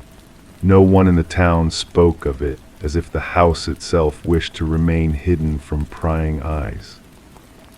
One day, a group of hikers strayed too close to the house and saw something that sent shivers down their spines, names carved into the wooden siding, etched into the grain as though eternally marked. At the very bottom of the list, freshly carved and untouched by the elements, was a name that none of them recognized. And then in a hushed voice, one of them confessed, "That name, it's mine." As night descended, a call came through to the local dispatch. It was Mason Wright, the lead hiker who had made the chilling discovery of his own name etched into the abandoned house. The responding officers expected a simple trespassing incident, nothing more than a mischievous act of youth, but what they uncovered was beyond their wildest imaginings. Detective Sarah Keller arrived at the scene as darkness blanketed the forest, her flashlight cutting through the shadows to reveal the weathered facade of the house. The names of 27 individuals ran vertically down the eastern wall, some faded with time, others sharp as if freshly carved. And at the very bottom, Mason Wright, the letters still bearing the scent of fresh wood shavings. "I've never set foot here before," Mason declared, his breath visible in the cold night air. "I don't understand how my name could be here." The investigation began, delving into the backgrounds of each name on the wall. The findings sent chills through the detective team. Every name belonged to someone who had vanished while hiking alone over the past 40 years. Some cases had grown cold, while others remained open, all sharing the unsettling commonality of disappearing without a trace. Forensic analysts meticulously documented each carving, noting the depths, techniques, and weathering patterns. The oldest name, Rebecca Hansen, tied back to a missing persons case from decades past, a young woman who had ventured into the woods and never returned, leaving behind only a single hiking boot by a stream. As Detective Keller interrogated Mason, his story remained unwavering. He had no ties to the area beyond that fateful hiking trip with his college friends, chosen randomly based on an online suggestion. There seemed to be no logical connection between him and the other names on the wall. The focus of the investigation shifted to Mason's companions. Emily Chen, the group's photographer, provided images from their hike, revealing a chilling detail: a blurred figure lurking in the background of multiple photos, a tall, slender silhouette always partially obscured by trees. A search of the house's interior uncovered a macabre sight in the basement: personal belongings of the missing hikers displayed neatly on shelves, each item labeled with a corresponding name from the exterior wall. Bloodstains, hidden under layers of attempted cleaning, hinted at darker secrets concealed within the house. As the investigation deepened, Mason began experiencing inexplicable phenomena: whispers in the night, mysterious footprints leading to his door but never away, shadowy figures observing from afar. Despite police protection, his paranoia grew unchecked. A breakthrough came when buried land records revealed the house's previous owner, a reclusive hunter named Victor Blackwood. Descriptions of Blackwood as a tall, gaunt recluse matched the brief encounters reported by neighbors who had seen him only fleetingly before his disappearance 15 years earlier, an event never probed by authorities. Detective Keller obtained a warrant to search the surrounding forest, where a network of primitive hunting blinds was discovered, along with a journal detailing Blackwood's sinister observations. The entries transitioned from hunting animals to hunting humans, meticulously outlining his victims' behaviors and vulnerabilities. A manhunt ensued, spanning multiple jurisdictions, with helicopters scouring the forest using thermal imaging and tactical teams combing every crevice. Yet Blackwood remained elusive, evading capture as if a ghost in the woods. Mason Wright vanished without a trace, leaving behind a cryptic message on his bedroom wall. The forensic team's discovery of a hidden workshop in the house, containing woodworking tools and a freshly carved piece of wood bearing a familiar name, intensified the search. Continuous surveillance was established around the house, cameras monitoring every movement, motion sensors poised to alert of any intrusion. And one fateful night, the sensors detected a figure approaching the house, impossibly tall, unnaturally thin, moving with an eerie grace. As the tactical teams closed in, the figure vanished into the darkness, leaving only questions in its wake. To this day, the house remains under watchful eyes, a silent sentinel in the woods. Mason and the forensic technician were never found, their fate intertwined with the enigma of the house. The investigation presses on, fueled by new disappearances in forested regions, the names on the wall a haunting reminder of a mystery that refuses to yield its secrets. Local hikers steer clear of the house, wary of the unknown forces that lurk within, the names of the lost etched into the wooden walls, silent witnesses to a tale shrouded in darkness. Story 27. The fresh owners believed it was simply an oddity, the way the aged intercom crackled in the dead of night. A relic from a bygone era, rewired but long forsaken. Then one evening the husband hesitantly pressed the button out of sheer curiosity. A faint whisper crackled through the speaker. "Why did you return?" He jerked back, his hands trembling. His wife, lingering behind him, murmured, "I never uttered those words." The Victorian manor sat nestled amidst ancient oak trees, its worn façade contradicting the modernized interior. Daniel and Meredith Parker had acquired the property at a surprisingly modest price, despite the real estate agent's uneasy demeanor during the showing. The intercom system, a vintage charm linking all chambers, had captivated the history-loving pair. Detective Sarah Reeves arrived at the property, gravel crunching beneath the tires of her unmarked car.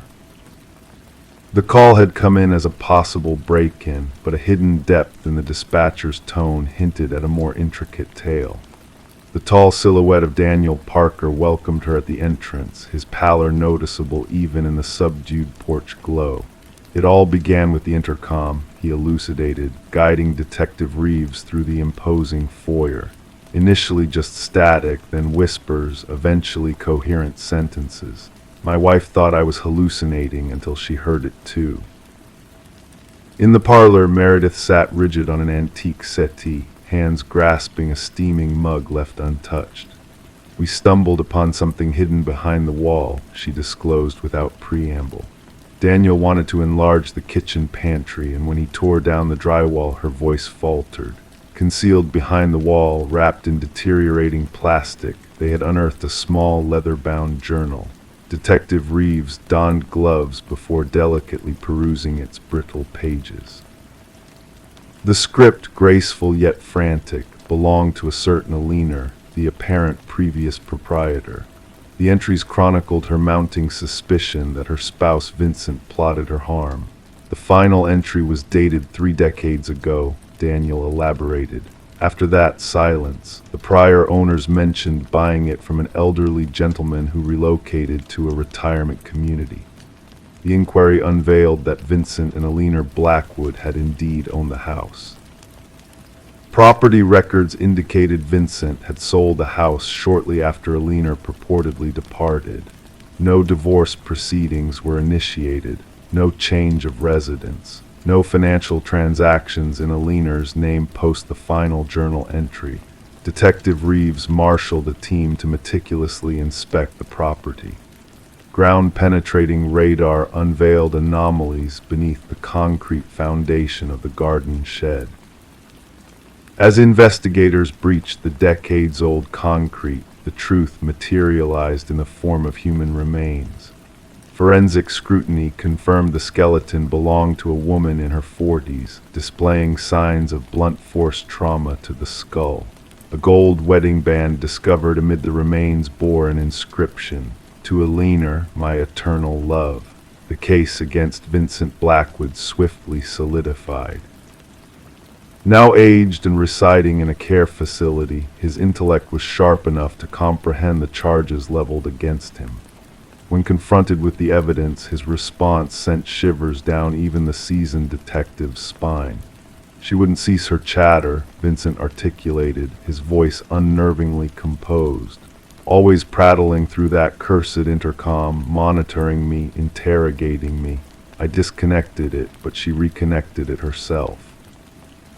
Claimed she wished to always be able to contact me, irrespective of my location in the house." He glanced up, eyes vacant. "All I craved was silence." In his confession, Vincent divulged how he meticulously crafted the narrative of Alina abandoning him, even dispatching postcards to neighbors from various locales, inscribed in forged handwriting. He had resided in the house for years thereafter, treading daily over the concrete where his wife lay interred. The trial was succinct, with Vincent pleading guilty to the heinous crime. The presiding judge noted the premeditated nature of the offense and the decades of deceit that ensued. Daniel and Meredith eventually relinquished the house, unable to endure its grim past. Before departing, they held a commemorative service for Alina in the restored garden post the investigation. The intercom system was eradicated during renovations by the subsequent owners. Workers recounted hearing static and whispers during the dismantling, though attributing it to interference from their power tools. Detective Reeves revisited the Blackwood case file one final time before its archival. As she sealed the manila folder, she pondered how the house itself seemed to transcend time to unveil its buried secret. The scales of justice had at last caught up with Vincent Blackwood, all due to Alina finding a way to voice her truth. The case became renowned among local law enforcement as the house that answered back. Detective Reeves would occasionally cruise by the property on her way home. She never halted, but she would decelerate, window partially rolled down, listening for whispers carried on the breeze.